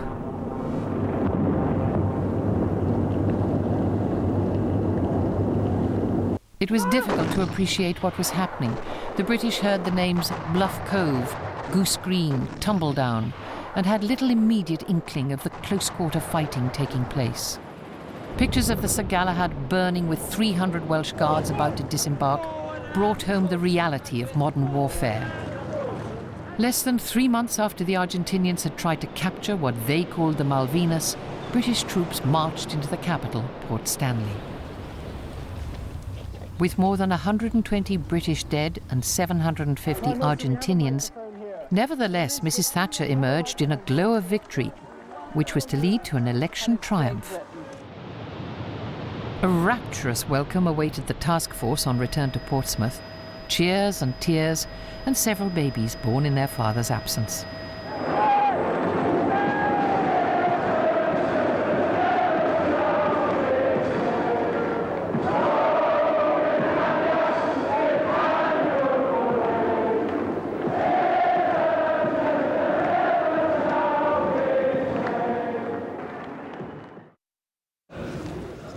In Poland, on the fringe of the economically struggling and shabby Soviet Union, there was dissent. Lech Wałęsa, an electrician from the Gdansk shipyards, led a protest against rising food prices. An independent trade union, Solidarity, emerged to challenge the government, and the West feared Soviet intervention. News has been coming out of sit-ins, strikes and skirmishes in factories, steelworks and coal mines. Some union officials will now go on trial. Martial law was declared. The country was cut off, with the borders closed, international phone lines dead, and soldiers on the streets. The union was banned, its leaders imprisoned. However, the grassroots enthusiasm for the movement kept opposition alive, until eventually the Communist Party had to negotiate with Solidarity. The Soviet Union was preoccupied with a hard war in Afghanistan. In 1979, it had invaded a country renowned for swallowing the efforts of foreign empires in its unforgiving landscape, beset with tribal violence. Cold War tensions returned as Soviet helicopters clattered over medieval forts containing disparate factions armed by the Americans. Islamic fundamentalism fueled the fighting, and the creaking Soviet war machine failed to deliver victory. Religion reasserted itself on the battlefield, and thus into politics. Islam was in the ascendant in Iran, too. The Shah had been chased into exile after a decade in which Western-style reforms were accompanied by repression and corruption. The return from exile of Ayatollah Khomeini ensured a theocratic state in which women lost rights and Puritan values dominated daily life. It's extraordinary how one man can command such adoration, how so many people can believe that this frail old priest holds all the answers to Iran's problems. Hatred of all things Western crystallized in the seizing of 66 American hostages in the US Embassy, pictures of which played nightly on American TV news. President Jimmy Carter's response was a rescue operation which went spectacularly wrong and which dogged his presidency. The election of Ronald Reagan saw the hostage release finally negotiated, and the start of massive military spending with a program to intercept and destroy intercontinental ballistic missiles, nicknamed Star Wars. Appropriately, the new president had had a Hollywood career. An optimistic right-winger at ease with the media world, his confidence was projected in a foreign policy which reflected his detestation of communism. We will again be the exemplar of freedom and a beacon of hope for those who do not now have freedom. He intervened in Lebanon, indirectly in El Salvador and Nicaragua, and failed to inform Her Majesty in London when he invaded Grenada, the Caribbean island of which she was queen. He was shot and injured by John Hinckley Jr. in 1981, in full view of his accompanying TV press corps. The motto in Washington today is business as usual, or as usual as it can be, with a 70-year-old president lying in hospital with a bullet wound in his lung. He recovered, and by his sunny nature as much as his deeds, spread his optimism to many Americans. Not a world leader, not a pop star, but an insignificant fowl who made news as the world's first skateboarding duck. Herbie's talent was not particularly impressive, but it was being on television that made his name in the mid-70s, and he came to represent all that was, let's be candid, memorably trivial on the box. BBC Television News found itself directly involved in a terrorist siege in London in 1980 when a small group of Iranians took over their embassy. Inside were 2 BBC newsmen waiting for visas. They, a diplomatic policeman and terrified embassy employees, were faced with 6 armed young men intent on persuading their government to release prisoners in Iranian jails. Part of central London was cordoned off, a huge press team set up camp, and all incidents outside the building were caught on live TV. Negotiations were conducted for several days, though it was clear the Iranian government was not going to budge.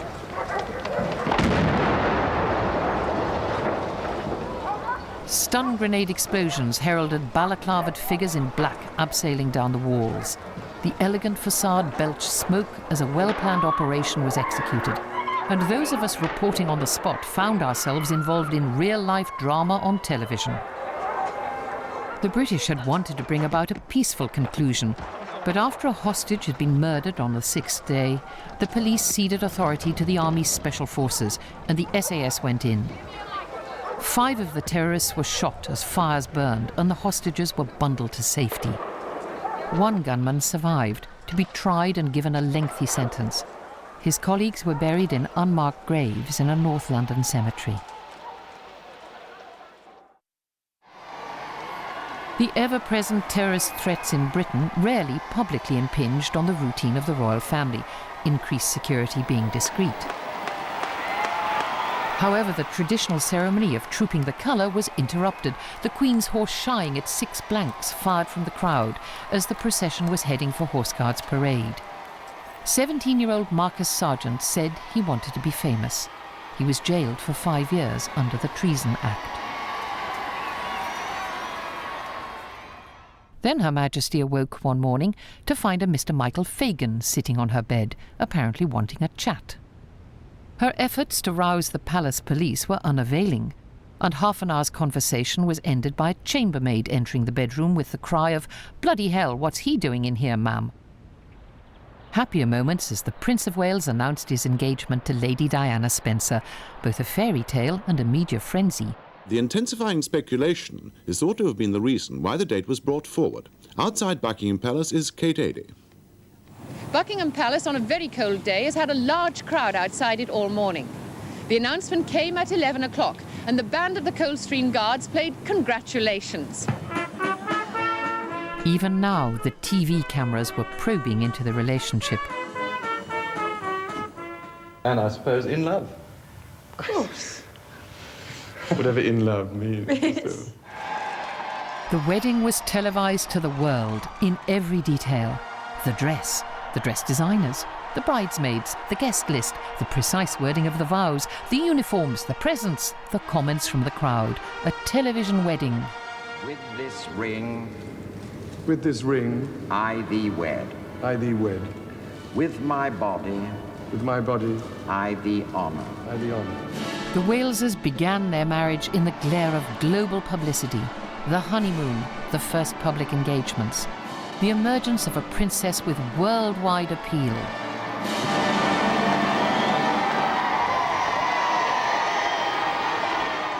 And the birth of their first son, William. Television chronicled history as never before.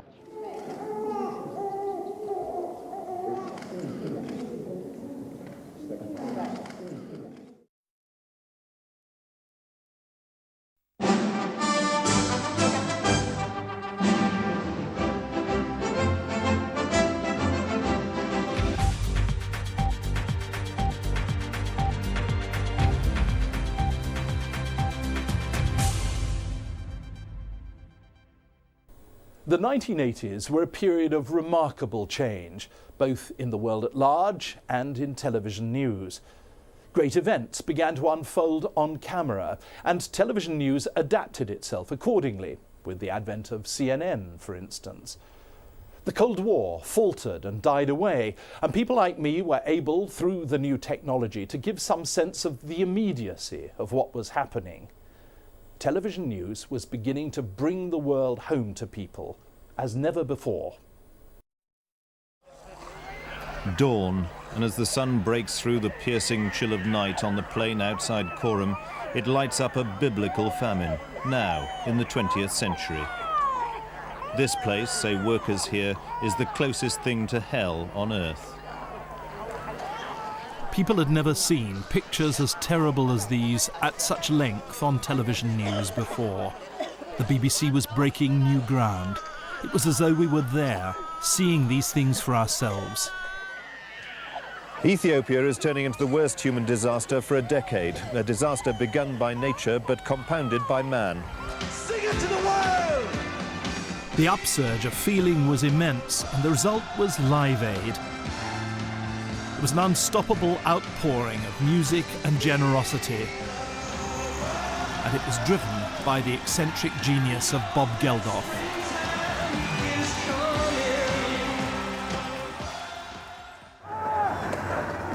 Television news showed us other uncomfortable realities. Apartheid in action on the streets of South Africa. These pictures of a police Trojan horse operation against stone-throwing youths a fortnight ago led the government to decide to crack down on foreign television. Pictures like these had a profound effect on the way the world saw South Africa, and on the way South Africa saw itself.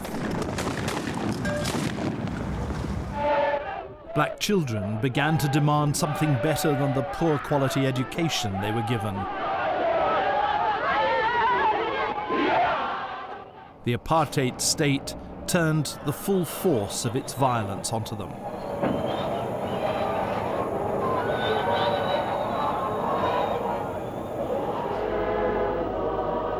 By the time of the Uitenhage massacre in 1985, these huge non-violent gatherings continued, even though they were banned under repeated states of emergency. Apartheid was reaching breaking point as we watched. Freedom is not cheap. Many more are going to face treason trials. Many more are going to be banned. Many more are going to die.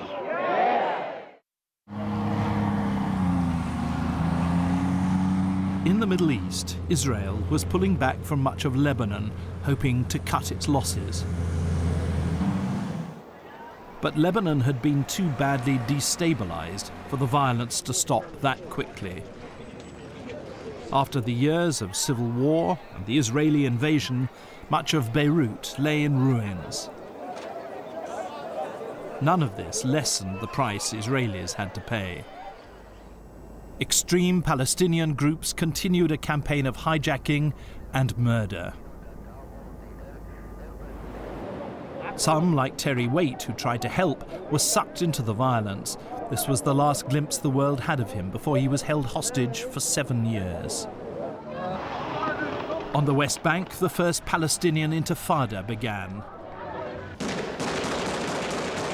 Teenagers with stones against soldiers prepared to use their guns on them. It was a movement which grew out of the slums. In the wider Middle East, the Americans bombed Libya after a terrorist attack in Europe. Kate Adie was there. 4 hours after the raid, the Libyans still have no idea how many people were injured here. This is at least 2 miles from the barracks. There are still people possibly buried under this rubble. The confusion is considerable. Day broke slowly over Lockerbie, over its shadowed ruins, over the cockpit of Pan Am's Maid of the Seas, nose down in the soft earth. The violence of the Middle East had exploded into the peace of a small town in the Scottish borders. A Pan Am airliner blew up over Lockerbie and 270 people died. Iran and Syria were blamed, but the Americans and British put the ultimate responsibility on Libya. After midnight and after Walter Mondale had conceded, he appeared again before his supporters in the room where he had acknowledged his victory over Jimmy Carter 4 years ago. America's best days lie ahead. And you know, you forgive me, I'm gonna do it just one more time. You ain't seen nothing yet. The great communicator, Ronald Reagan, had won another 4 years. The Soviet Union, near collapse, produced its own great communicator. Mikhail Gorbachev spoke at length to ordinary people about openness, glasnost, and restructuring, perestroika. But perestroika didn't work, and glasnost meant everyone could complain, and they did. Gorbachev was desperate to cut his defense spending, and he tried to persuade President Reagan to scrap Star Wars, the futuristic missile defense plan. America was slowly grinding Russia down. The world is watching, and we've got something to show them. And what that was an agreement to eliminate several classes of nuclear weapon, and as their wives looked on, their husbands made the world a slightly safer place. Yet a superpower in decline could be dangerous in other ways. The Soviet nuclear plant at Chernobyl exploded with horrifying results. Old habits died hard. It was days before Moscow admitted what had happened. 8,000 died from radiation. Up to 10,000 will contract thyroid cancer. Britain was changing too. Highest amount spent per pupil in education, best training for teachers ever, biggest proportion of teachers to pupils. Please, will you remember that sometimes? The new style was confrontational. The miners' union took on the Thatcher government, which was only too glad of a fight. It quickly developed into total warfare, in which the losers would lose everything. Northern Ireland-style policing had come to the mainland. It marked a point of major change. Old industrial Britain was finished. There was fighting on other fronts too. At Greenham Common, the battle was with a women's anti-war group protesting about the presence of American nuclear weapons at a nearby airbase. The streets of Britain's decaying inner cities became a battleground. Unemployment was frighteningly high, policing was heavy-handed, and there was a disturbing willingness on the part of some demonstrators to use violence. The atmosphere of confrontation in Britain seemed to have become all-pervasive. But the fiercest battle was with the IRA. They came appallingly close to destroying the entire government with a bomb during the Tory conference in Brighton. 5 died. The cabinet minister, Norman Tebbit, was trapped in the wreckage. He's been conscious throughout. He hasn't asked for any pain-killing drugs. The only thing he's asked for, understandably, is that they get him out as soon as possible. He was lowered, oh so gently, to the ground. Someone said to the firemen, "Well done, lads." Even from this, Mrs. Thatcher emerged victorious. Thank you very much. Our worry is whether there's anyone under that rubble, because I don't know whether you've seen it, but it's pretty awful. Have you seen your other cabinet colleagues? Yes, indeed. Geoffrey Howe is here with us, and Leon is here with us, the Home Secretary. We were all very, very fortunate. And now the other battles were swinging her way. The miners were reduced to scavenging on the beach, poaching, anything to keep their families fed. They had no strike pay, and their faith in their leaders was fading. Increasingly, as they went back to work, it ripped entire communities apart. Finally, in March 1985, the strike collapsed. It was dawn. They'd lost a year's pay, but retained the things that matter most in these valleys: fellowship and self-respect. If anyone thought it was a defeat, now was not the time to say so. As the first cage disappeared into the darkness, they cheered. They were cheering themselves. The Labour Party was fighting its own internal war, Neil Kinnock versus the far left. His shrewdly chosen target was the Liverpool councillors, but they're only whipping boys for all the people he thinks are spoiling Labour's chances of office. Implausible promises don't win victories. I'll tell you what happens with impossible promises. You start with far-fetched resolutions, outdated, misplaced, irrelevant to the real needs, and you end in the grotesque chaos of a Labour council hiring taxis to scuttle around the city, handing out redundancy notices to its own workers.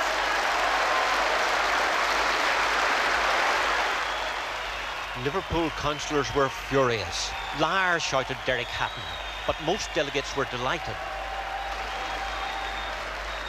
Eric Heffer, the veteran Liverpool MP, didn't want to hear any more, and he stalked out of the hall. After this speech, the Labour Party will never be the same again. It is indeed a watershed. It may launch the bitterest quarrel in even Labour's turbulent history. In the meantime, the British economy was being transformed.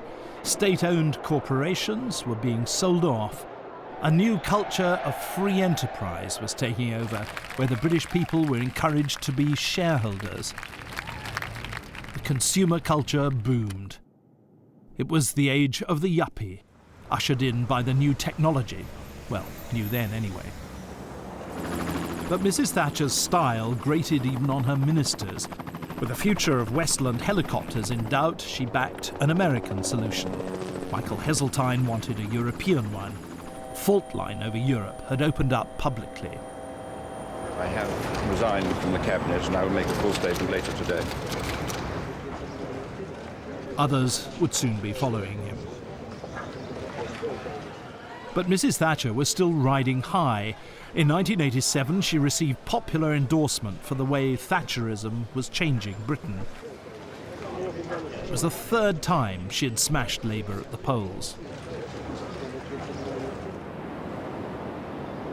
At dawn, the wintry morning sun replaced the searchlights of the rescue ships, revealing the Herald Free Enterprise lying on her side, half submerged, supported by the sandbanks beneath her.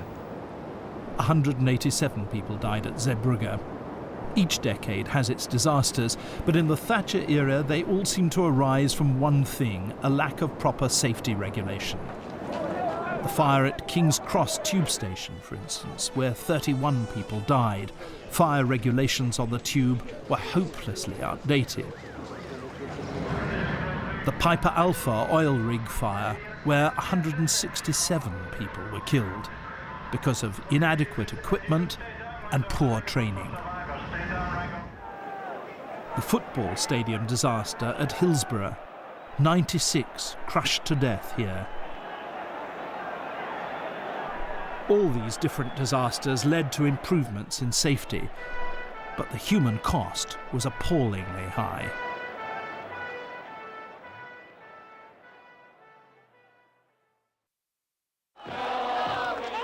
By 1989, change was becoming worldwide. It even reached China. But it wasn't enough for the pro-democracy students, and they occupied Tiananmen Square. I watched the troops move in to clear them out. The driver of the vehicle ran out of luck fast. Once he was stuck, the crowd had him, and the half-dozen soldiers inside virtually at their mercy, though the armour resisted their efforts for a long time. The soldiers had to get out or die from fire, even though the alternative was possible death at the hands of the wild, uncontrollable crowd. But not everyone had yielded to the violent hatred. A group of students took the considerable risk of bringing up a bus to shelter one of the soldiers from the mob. They fought the crowd for possession of his life. And finally, they managed to get him on board. But it wasn't enough. The lust for blood was such that people poured onto the bus to get at him, though it seems he survived. After hours of shooting and facing a line of troops, the crowd is still here. They're shouting, "Stop the killing and down with the government." A huge volley of shots just as I left the front line caused panic. The young man in front of me fell dead. I fell over him. 2 others were killed yards away. 2 more people lay wounded on the ground near me. By November, the spirit of change had even swept the Berlin Wall aside. Berliners from both east and west linked hands and danced round their liberated territory. Behind them, others clambered playfully up and down on the Berlin Wall itself, something people used to be shocked for. Say hi to Axel.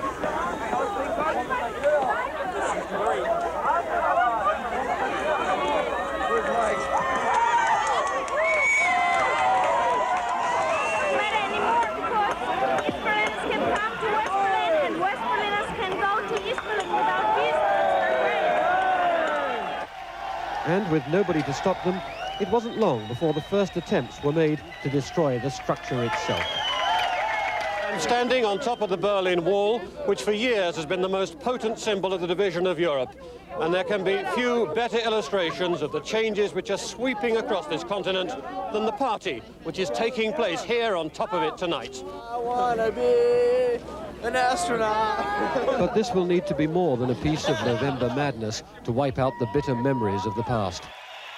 It was indeed much more than that. The new demand for liberty spread to Czechoslovakia. 21 years earlier, Soviet tanks had taken over Wenceslas Square to destroy the reforms of Alexander Dubček. Now he was swept back by this peaceful revolution while the world watched and the crowds cheered.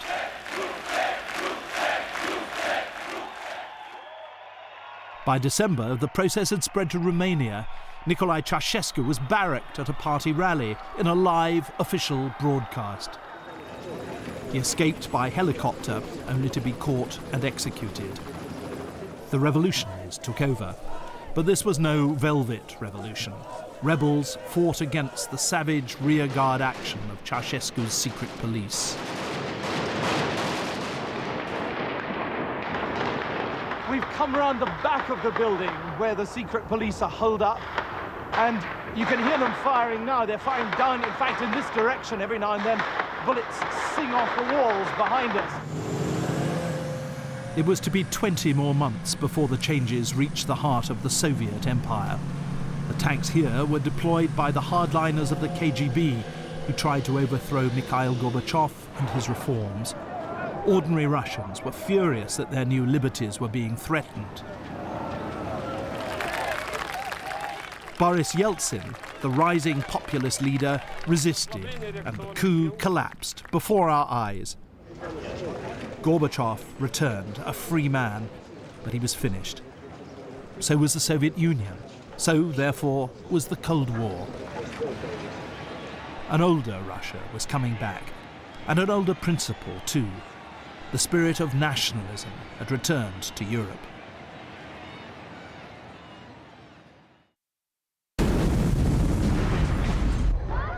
One of Northern Ireland's worst atrocities. An IRA bomb at Enniskillen's Remembrance Day commemoration.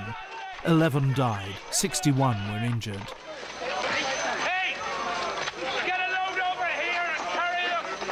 Pass them over! All the rubble into the building! Violence only led to more violence. The cycle seemed unstoppable. At the funeral of 3 IRA volunteers killed by the SAS in Gibraltar, a loyalist throws hand grenades into the crowd of mourners. And then, at the funeral of one of the 3 people who died there, the crowd catches sight of 2 British soldiers in a car. They're there by mistake. In full view of the cameras, the crowd attacks them.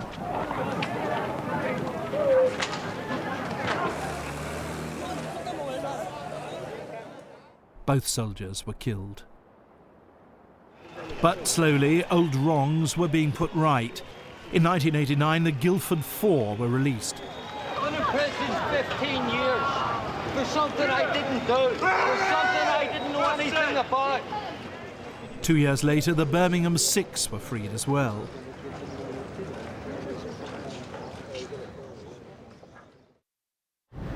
In 1989, Parliament was televised for the first time.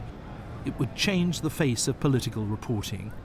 And the first MP to appear was a senior Conservative, Ian Gow, who was murdered by the IRA the following year. A charm school had, he said, approached him for this occasion. We can guarantee to improve your appearance. Through a personal and confidential image consultation, you will learn if you need a new hairstyle. By now, Mrs. Thatcher was becoming deeply unpopular, with inflation at 10%, interest rates at 15%. She was determined to force through a new poll tax, which created huge, sometimes violent, resentment.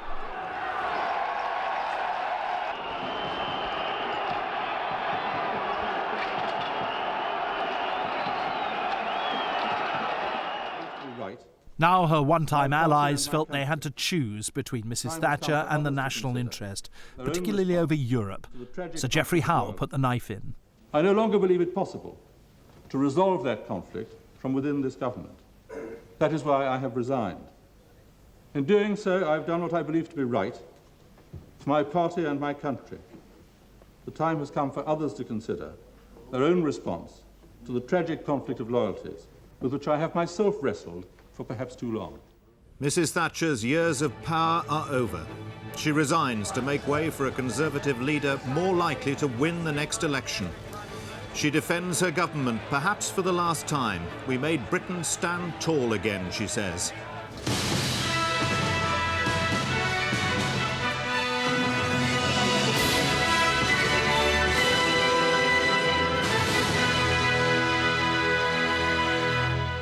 Good evening. Mrs. Thatcher, who's led the country longer than any Prime Minister this century, will move out of Downing Street next week. She announced her resignation this morning in the interests of party unity. She'd won 3 consecutive elections, had been voted into power by 12.5 million people, but had to step down because she couldn't count on the support of her own MPs. It was only 9 days after Sir Geoffrey Howe's attack on her. The Iron Lady had fallen. In 1988, Saddam Hussein ended his war with Iran in characteristic style. His air force used poison gas against the Iraqi Kurdish town of Halabja, which had turned against him. Walking round these streets, we counted 5,000 bodies. 2 years on, Saddam's tanks rolled into Kuwait, defying his former backers Britain and America. He let Western television see his hostages. Stuart, the little boy, the only name we were given, seemed nervous of the occasion, with at least 2 government cameras filming the whole thing. Stuart, are you getting your milk, Stuart? And with cornflakes too? Oh, that's good. أيضا. I don't think all Iraqi kids can get cornflakes now. Blow. Pictures of Iraqi trucks escaping from Kuwait may have given viewers the impression that war was no more serious than an arcade game. But the reality on the ground was so ugly that President Bush, seeing pictures like these, decided to call a halt to the war. In defeat, Saddam revenged himself on Kuwait by setting fire to its oil fields. Saddam was left in power. The Kurds and Shiites rose up against him but were defeated. Huge waves of refugees left Iraq for the neighbouring countries. The Americans did nothing to protect them from Saddam. Saddam Hussein bombing, bomba, helicopters, destroyed us. I don't know. They saw this, but they don't know. Why? We are human like you.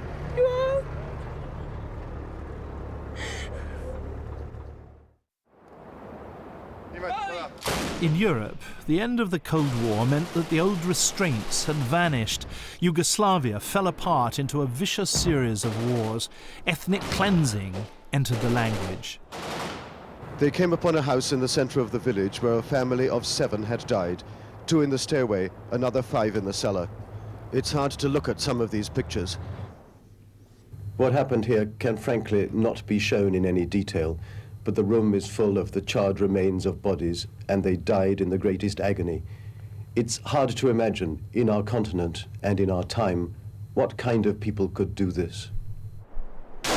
In Sarajevo, snipers controlled the streets, picking off people every day. The nightmare still had years to run. A lot of civilians would like to get out of Sarajevo, but they can't. The place is sealed off, there's no escape. More shells started falling. One landed as the boys and girls from Vedrana's children's home arrived with their flowers. As quickly as they could, they dropped them on the graves of Vedrana and the baby boy the sniper also murdered.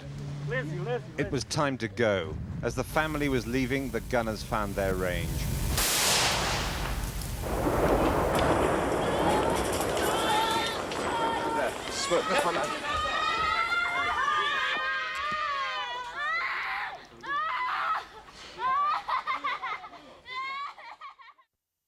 In Britain, against all the forecasts, John Major beat Neil Kinnock in the 1992 election. The celebration was all the more enthusiastic because it was unexpected. But in spite of all the celebrating that night, there wasn't much ahead for John Major except trouble. Only weeks later came Black Wednesday, a shattering blow he never recovered from. The pound fell out of the European exchange rate mechanism, and the Tory party was in virtual civil war over Europe.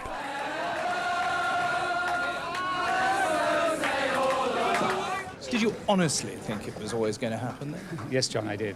Did you see Neil Kinnock's broadcast? I did see it. Did you feel sorry for him? I did see it, yes, of course, of course. It's always difficult to lose, and it's painful when one has worked so hard and cares about what one's doing. It's always painful to lose, so of course I could feel for him. Slowly, though, a new world was opening up. In South Africa, Nelson Mandela was released, and an optimistic rainbow nation started to emerge after the apartheid years.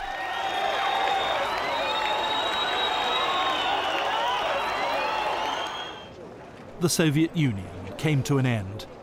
In the long run, Russia was to thrive. All sorts of new nations were born from the old Soviet Empire, with varying fortunes.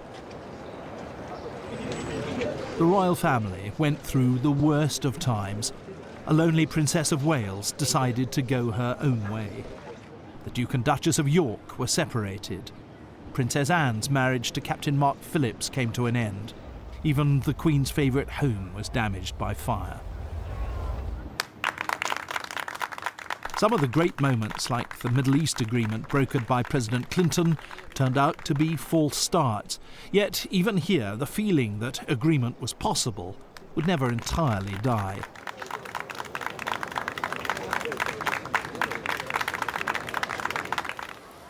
News is mostly about people in power, but every now and then, in the face of adversity, an ordinary member of the public shows such dignity that it's unforgettable. This is how it was with Colin Parry, whose son Tim was killed by the IRA bomb in Warrington. We no longer hear his voice, and his school books are closed. His football boots hang limp, and his Sea Scout hat hangs down. If my son becomes a symbol for peace and gives everyone a new sense of hope after so much tragedy, then that will be Tim's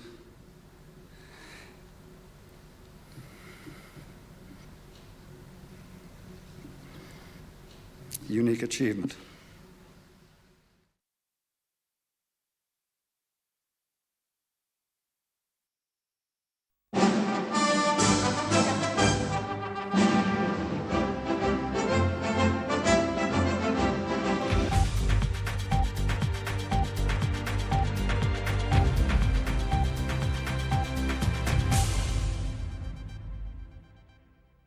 This is the studio of News 24, the BBC's round-the-clock news service. 24-hour news came of age in the 1990s, a time when there was a lot to report. The Cold War had ended. It was replaced by some nasty regional conflicts, the wars in Rwanda and the former Yugoslavia. And now we're dealing with something completely new, the war on terror. I had the privilege of seeing some of these historic events unfolding at first hand, like the first democratic elections in South Africa. The last few hundred steps of South Africa's long march to freedom were taken at shuffling pace. South Africans queued to vote in their first democratic election. I watched them suffocate the apartheid state with their ballot papers. Today, it's a new South Africa. It's the beginning of a new South Africa. We're going to have everything that we were deprived of. In Johannesburg, the worst thing about voting was the waiting. 5 hours in this queue. Some people have waited all their lives to put their cross. It doesn't matter how long it takes, they are going to make their mark. These elections are as important for Africa as the collapse of communism was for Europe. This country still has plenty of problems, but the difference now is that a democratically elected non-racial government will be dealing with them. We'd come to South Africa expecting a civil war. Nelson Mandela put on a festival of reconciliation instead. Down below, they waited and turned the lawns of the Union buildings into a people's park. It's a great day in our lives. It means freedom for us. Freedom at last. I, Nelson Mandela, do hereby swear to be faithful to the Republic of South Africa. Will you please raise your right hand and say, "So help me God"? So help me God. They released doves of peace. It was time to celebrate and to hope. After so much and so many years, the people of South Africa have spoken. It was a generous and a happy day. They started dancing as... But while South Africa voted, in Rwanda there was genocide. In 100 days, around 800,000 people were killed.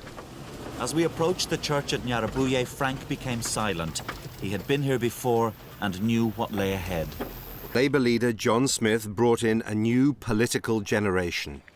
Gordon Brown, many people's favourite, gave way to Tony Blair, a decision that still rumbles around British politics. New Labour's new leader had a new way with television. The country was heading to him.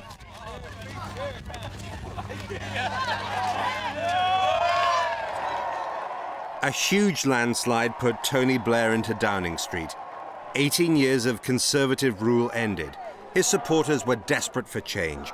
The new Prime Minister seemed absolutely certain that he could satisfy them.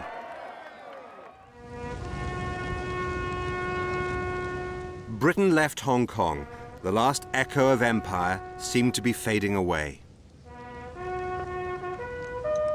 This was a moment he had long prepared for, and yet when the last post was sounded, Governor Chris Patten struggled to contain his feelings. The house and the city he must leave, but the flag that is his personal standard travels home with the last governor.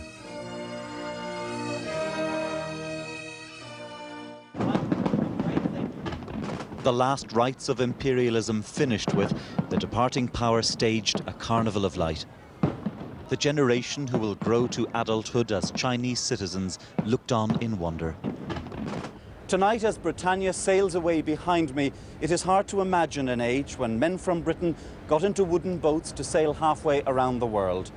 Back then, Hong Kong was a desolate or forlorn place, the most improbable of all Britain's imperial adventures. And yet it was to become the Empire's brightest prize.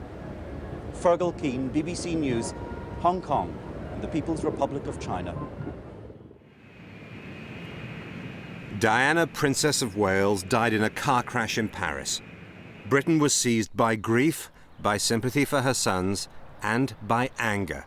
Much of the old deference towards the royal family died with Diana. It has been a long goodbye. Precisely on time, 6 horses of the King's Troop and men of the Welsh Guards brought back from duty in Northern Ireland began the solemn choreography of national and personal mourning. On the coffin lay wreaths of lilies and the saddest word on any funeral dedication, Mummy. For the first time in history, the Union flag flew at half-mast on Buckingham Palace.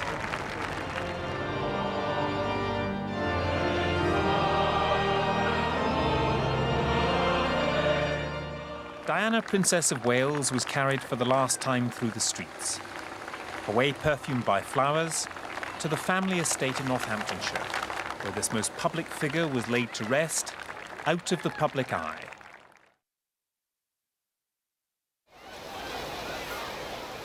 Srebrenica, a small Muslim enclave in eastern Bosnia, fell to Serb soldiers. In Sarajevo, I watched their own television pictures of their victory. General Ratko Mladic, Commander-in-Chief of the Bosnian Serb Army, addressed the crowd. "Don't be afraid," he said. "Buses will take you to Muslim territory. Women and children first. Nobody will hurt you." The crowd of women and old men chorused thank you as he went about his business. Around 30,000 people, almost all of them Muslims, were trapped in the enclave. Tonight the pictures showed no Bosnian men of fighting age. The UN says all males over 16 are being interviewed as suspected war criminals. They weren't being interviewed. In clearings in the woods, 8,000 men were being shot by Bosnian Serb soldiers. It was the worst atrocity in Europe since the days of the Nazis. Later, investigators gathered evidence for the War Crimes Tribunal. For a while, it looked as if the 20th century's longest war was ending. The leaders of Israel and the Palestinians were rewarded with the Nobel Peace Prize. It was a little premature.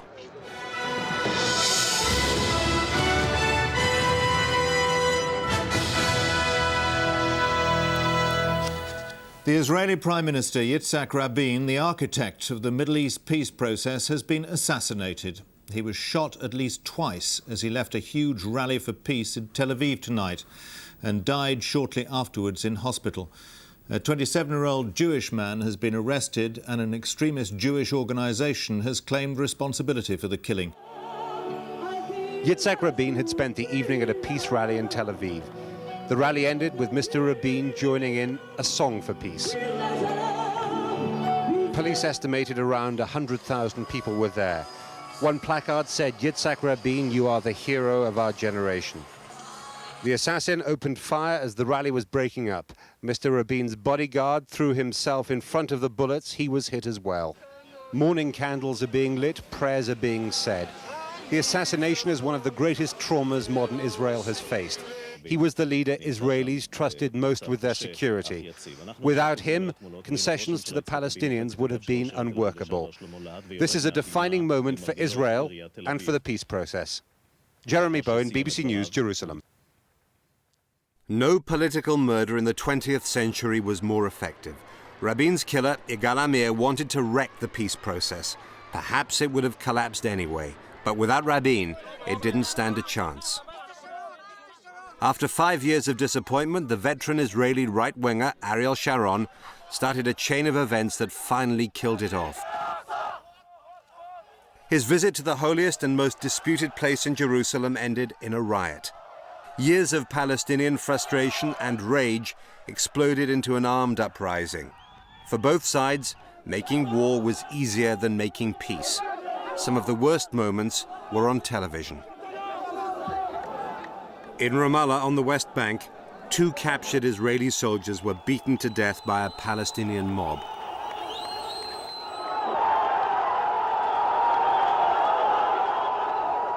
Israel's revenge came quickly.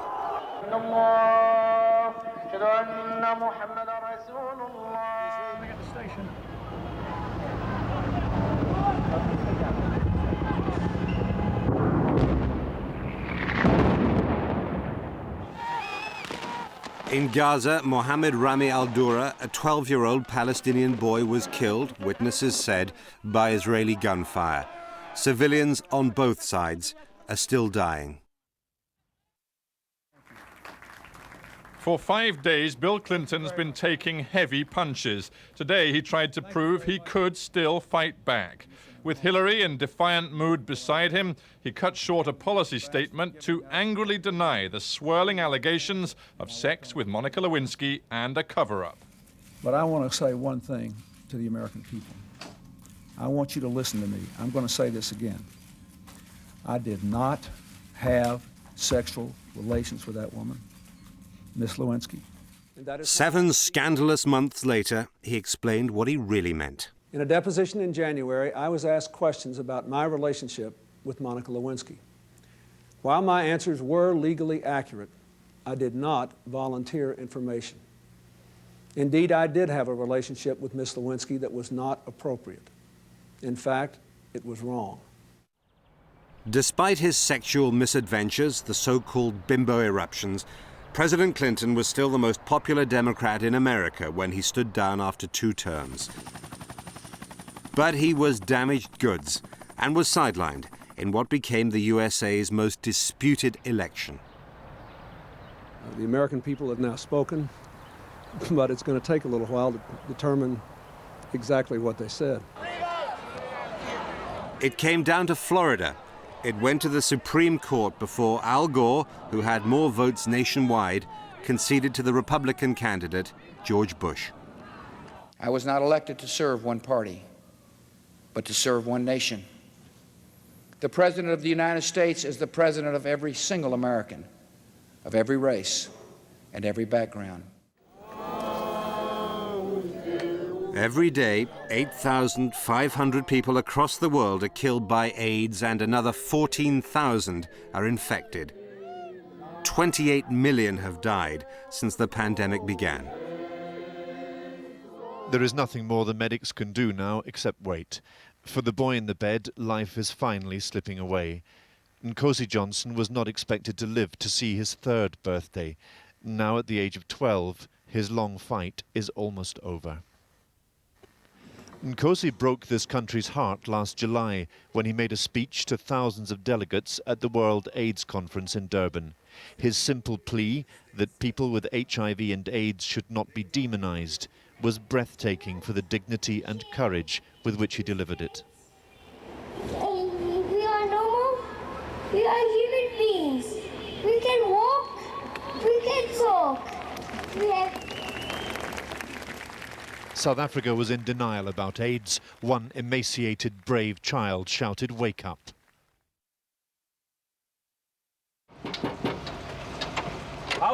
When Serb troops come knocking at your door, you may not want to answer if you're an Albanian, but then again, you may not have much choice. In former Yugoslavia, more ethnic cleansing. Serbs fought Kosovo Albanians who wanted independence. Albanian refugees awake to another morning in hell. After walking for 3 days solid, they had finally managed to make it to this border. America and its allies lost patience with the Serbian government and bombed Belgrade. Under fire, even opponents of President Slobodan Milosevic rallied around the flag. If you want to change president, no problem. I first will be with you. But you are not changing our president. You are just changing the mind of people, and everyone now hates you, and everything comes from West Europe and America. If I may just add something else, because I was the one walking 88 days 2 winters ago, and we were all, and I'm still, against Milosevic and his policy. But within the circumstances, I am for Milosevic because you are bombing our nation. In the chaos after Serb soldiers were forced out of Kosovo, life came down to scavenging, mourning, burying, burning, and regretting.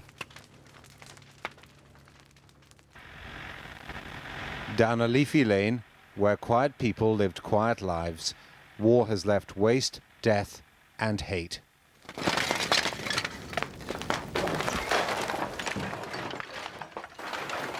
Serbs and Albanians were side by side in these hamlets. The Albanians say their Serb neighbors turned into their persecutors, their murderers. Now they've gone, they're looting and burning their houses. There are scores to settle here, unfinished business to complete with people whose names they know, before they can even start thinking about the future. No Albanian in this area is talking about reconciliation. What they want is revenge. The defeat in Kosovo finished President Milosevic.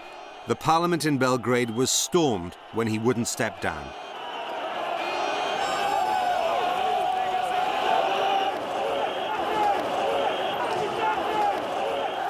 The new government packed him off to the War Crimes Tribunal in The Hague. The American embassies in Kenya and Tanzania were bombed. More than 250, mainly local people, were killed. The world started to notice Osama bin Laden and Al-Qaeda.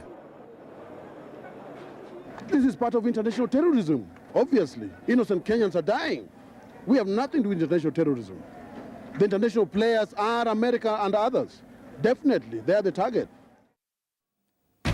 Terrorists attack the heart of America with catastrophic loss of life. Hijacked planes smash into and destroy New York's tallest buildings. Both towers of the World Trade Center collapse with thousands trapped. Another plane explodes on the Pentagon, mocking America's defensive might. In the streets, panic and the certainty that casualties are horrendous.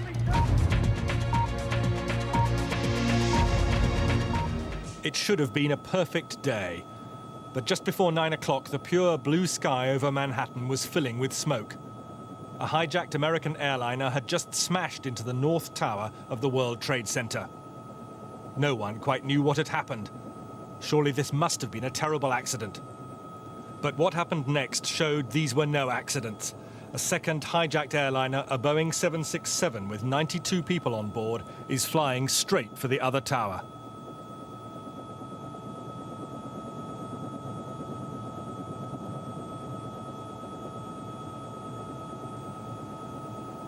By now, many hundreds of people must already have been dead, and the unfolding disaster could be seen all around New York. Another one. I'm taking a look. Oh my God!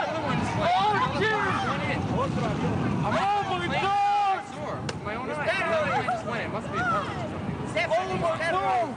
another plane. The first tower went down. People trapped in the other one saw it all happen.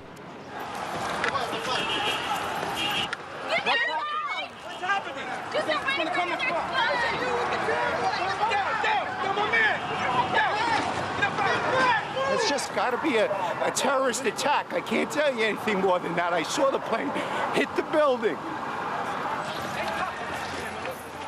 This was mass murder, but it was also a political act magnified by the fact that millions of people around the world watched it happen live on TV. It was the biggest ever global television moment. That day, our lives changed.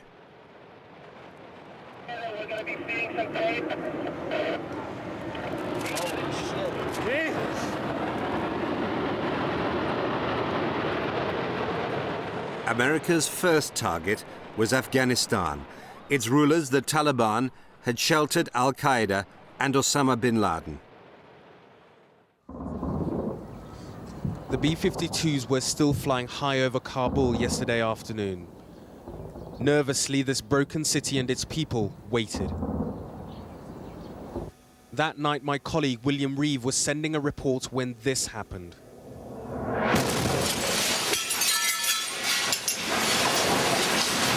Jesus Christ. Down in the basement. An American missile had completely destroyed a building barely 50 meters from the BBC bureau. With no choice, we all left immediately, fearful that more strikes would follow. Kabul was empty and frightening. We were stopped at this checkpoint by Taliban forces. Like all retreating armies, they were edgy and tense. This is it. We're walking into Kabul city. We don't seem to have any problems around us. There's only people that are friendly and are saying, chanting, I'm afraid, kill the Taliban. But as we understand it, as we walk in here, there aren't going to be that many Taliban anyway. It was 7:53 a.m. local time. Kabul was a free city after 5 years of perhaps the most extreme religious system anywhere on earth. Back home, a rare chance to see a total eclipse of the sun. At 11 minutes past 11 on the 11th day of the month, over Falmouth, the airborne cameras show the moment the last rays of light disappear as the moon covers the face of the sun. The eclipse is total. It's 13 minutes past 11 now. The moment of totality has just reached us here in Plymouth. Now, of course, we can't see it, but you can certainly feel it and sense it. The light went very quickly and the temperature has dropped. It had been a day when the heavens had promised much, but delivered rather less, thanks to the weather. A day when people in Britain had a once-in-a-lifetime encounter with the star which gives this planet life, and its people a shared sense of our place in the universe. More than 6 million animals were slaughtered to stop foot and mouth. Only 2,000 cases were confirmed. It all cost Britain up to £4 billion, and the countryside was paralysed. Foot and mouth forced Tony Blair to postpone the general election. He got his second term anyway. Still in his 40s, here is the history man. The first Labour Prime Minister ever to win a second full term. The size of his majority, historic. The low vote that made it, historic. The scale of the job waiting in his in-tray, enormous. On days like these, you scrabble for fresh words. Concorde, the sleek, speedy beauty of the skies, retired. It never made money, but it hurtled 10 miles in the time it took to pour a glass of champagne. When Concorde landed after its last commercial flight from New York, our shrinking world got a little bigger. In Northern Ireland, the IRA declared a ceasefire. At last there was some hope. My first daddy died in the Troubles. It was the saddest day of my life. I still think of him. Now it is nice and peaceful. I like having peace and quiet for a change. Catherine Hamill and Bill Clinton made crucial interventions. You must say to those who still would use violence for political objectives, you are the past.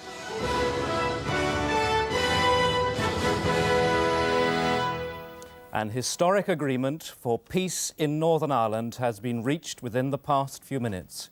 We can see pictures now from Stormont, where the leaders of the 8 parties which have been involved in the talks, together with the Prime Ministers of the United Kingdom and the Republic of Ireland, are announcing details of an agreement which is intended to end nearly 30 years of conflict and which have cost more than 3,000 lives.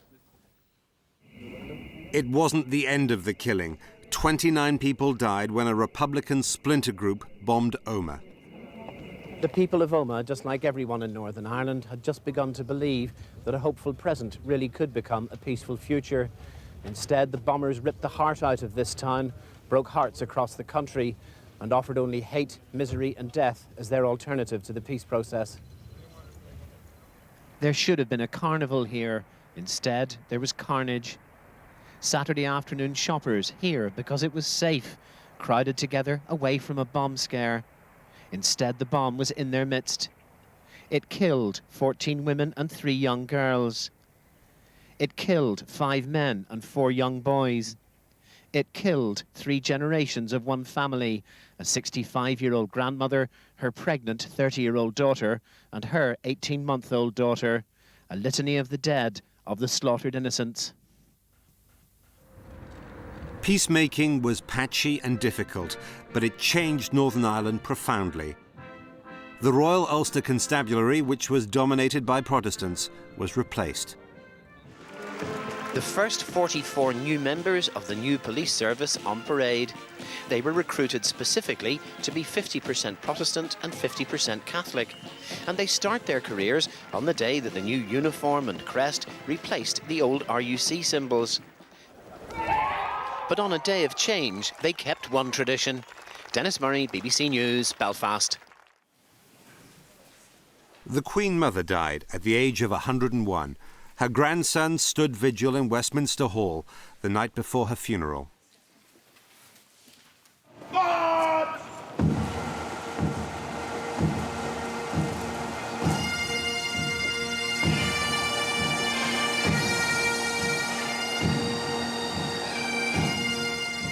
The massed pipes and drums of 13 regiments, a stirring echo of the Queen Mother's Scottish roots, led the way. It was a procession marked by the order and dignity that were at the core of her life.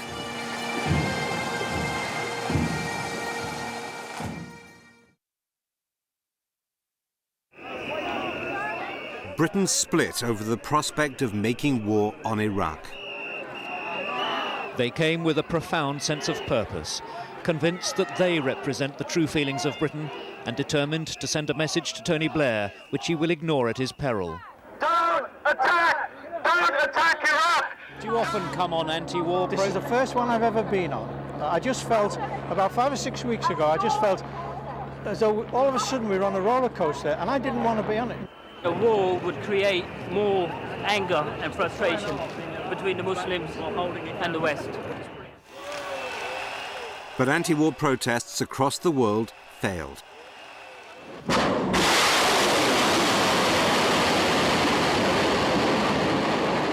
The first taste of war for most crew members, thrilled to target Saddam.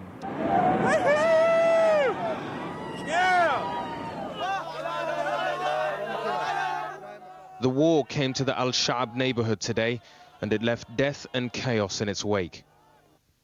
People who are left here are getting out. Now, the explosion in this district of Baghdad took place in the early hours of the morning. What's impossible to say now is what could possibly have been a military target in such a populated area. They chanted for Saddam Hussein, partly because he was still in power and the cameras were there, but also because of real anger about the deaths of civilians in what they saw as a Western crusade. In northern Iraq, a BBC team was in the wrong place when the Americans bombed their own side.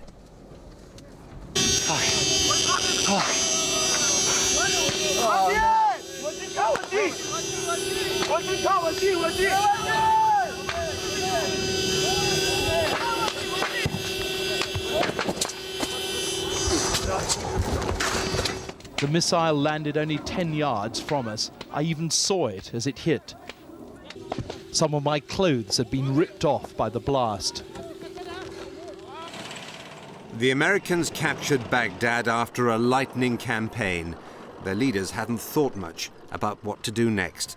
US soldiers helped a small crowd of Iraqis pull down Saddam's statue by the hotel where foreign reporters stayed. Their pictures flashed around the world. 65 years of hatred and rage as they jump up on the statue, trouncing it, they're flicking their shoes off, they're smashing it to pieces. It took 8 months to find Saddam Hussein. A year after Baghdad fell, armed rebels were killing American soldiers. Saddam's weapons of mass destruction, which the war was fought to eliminate, still hadn't been found. 190 people died in bomb attacks in Madrid. Islamist terrorists were blamed. The Spanish government, a staunch supporter of Washington, was thrown out by voters 2 days later.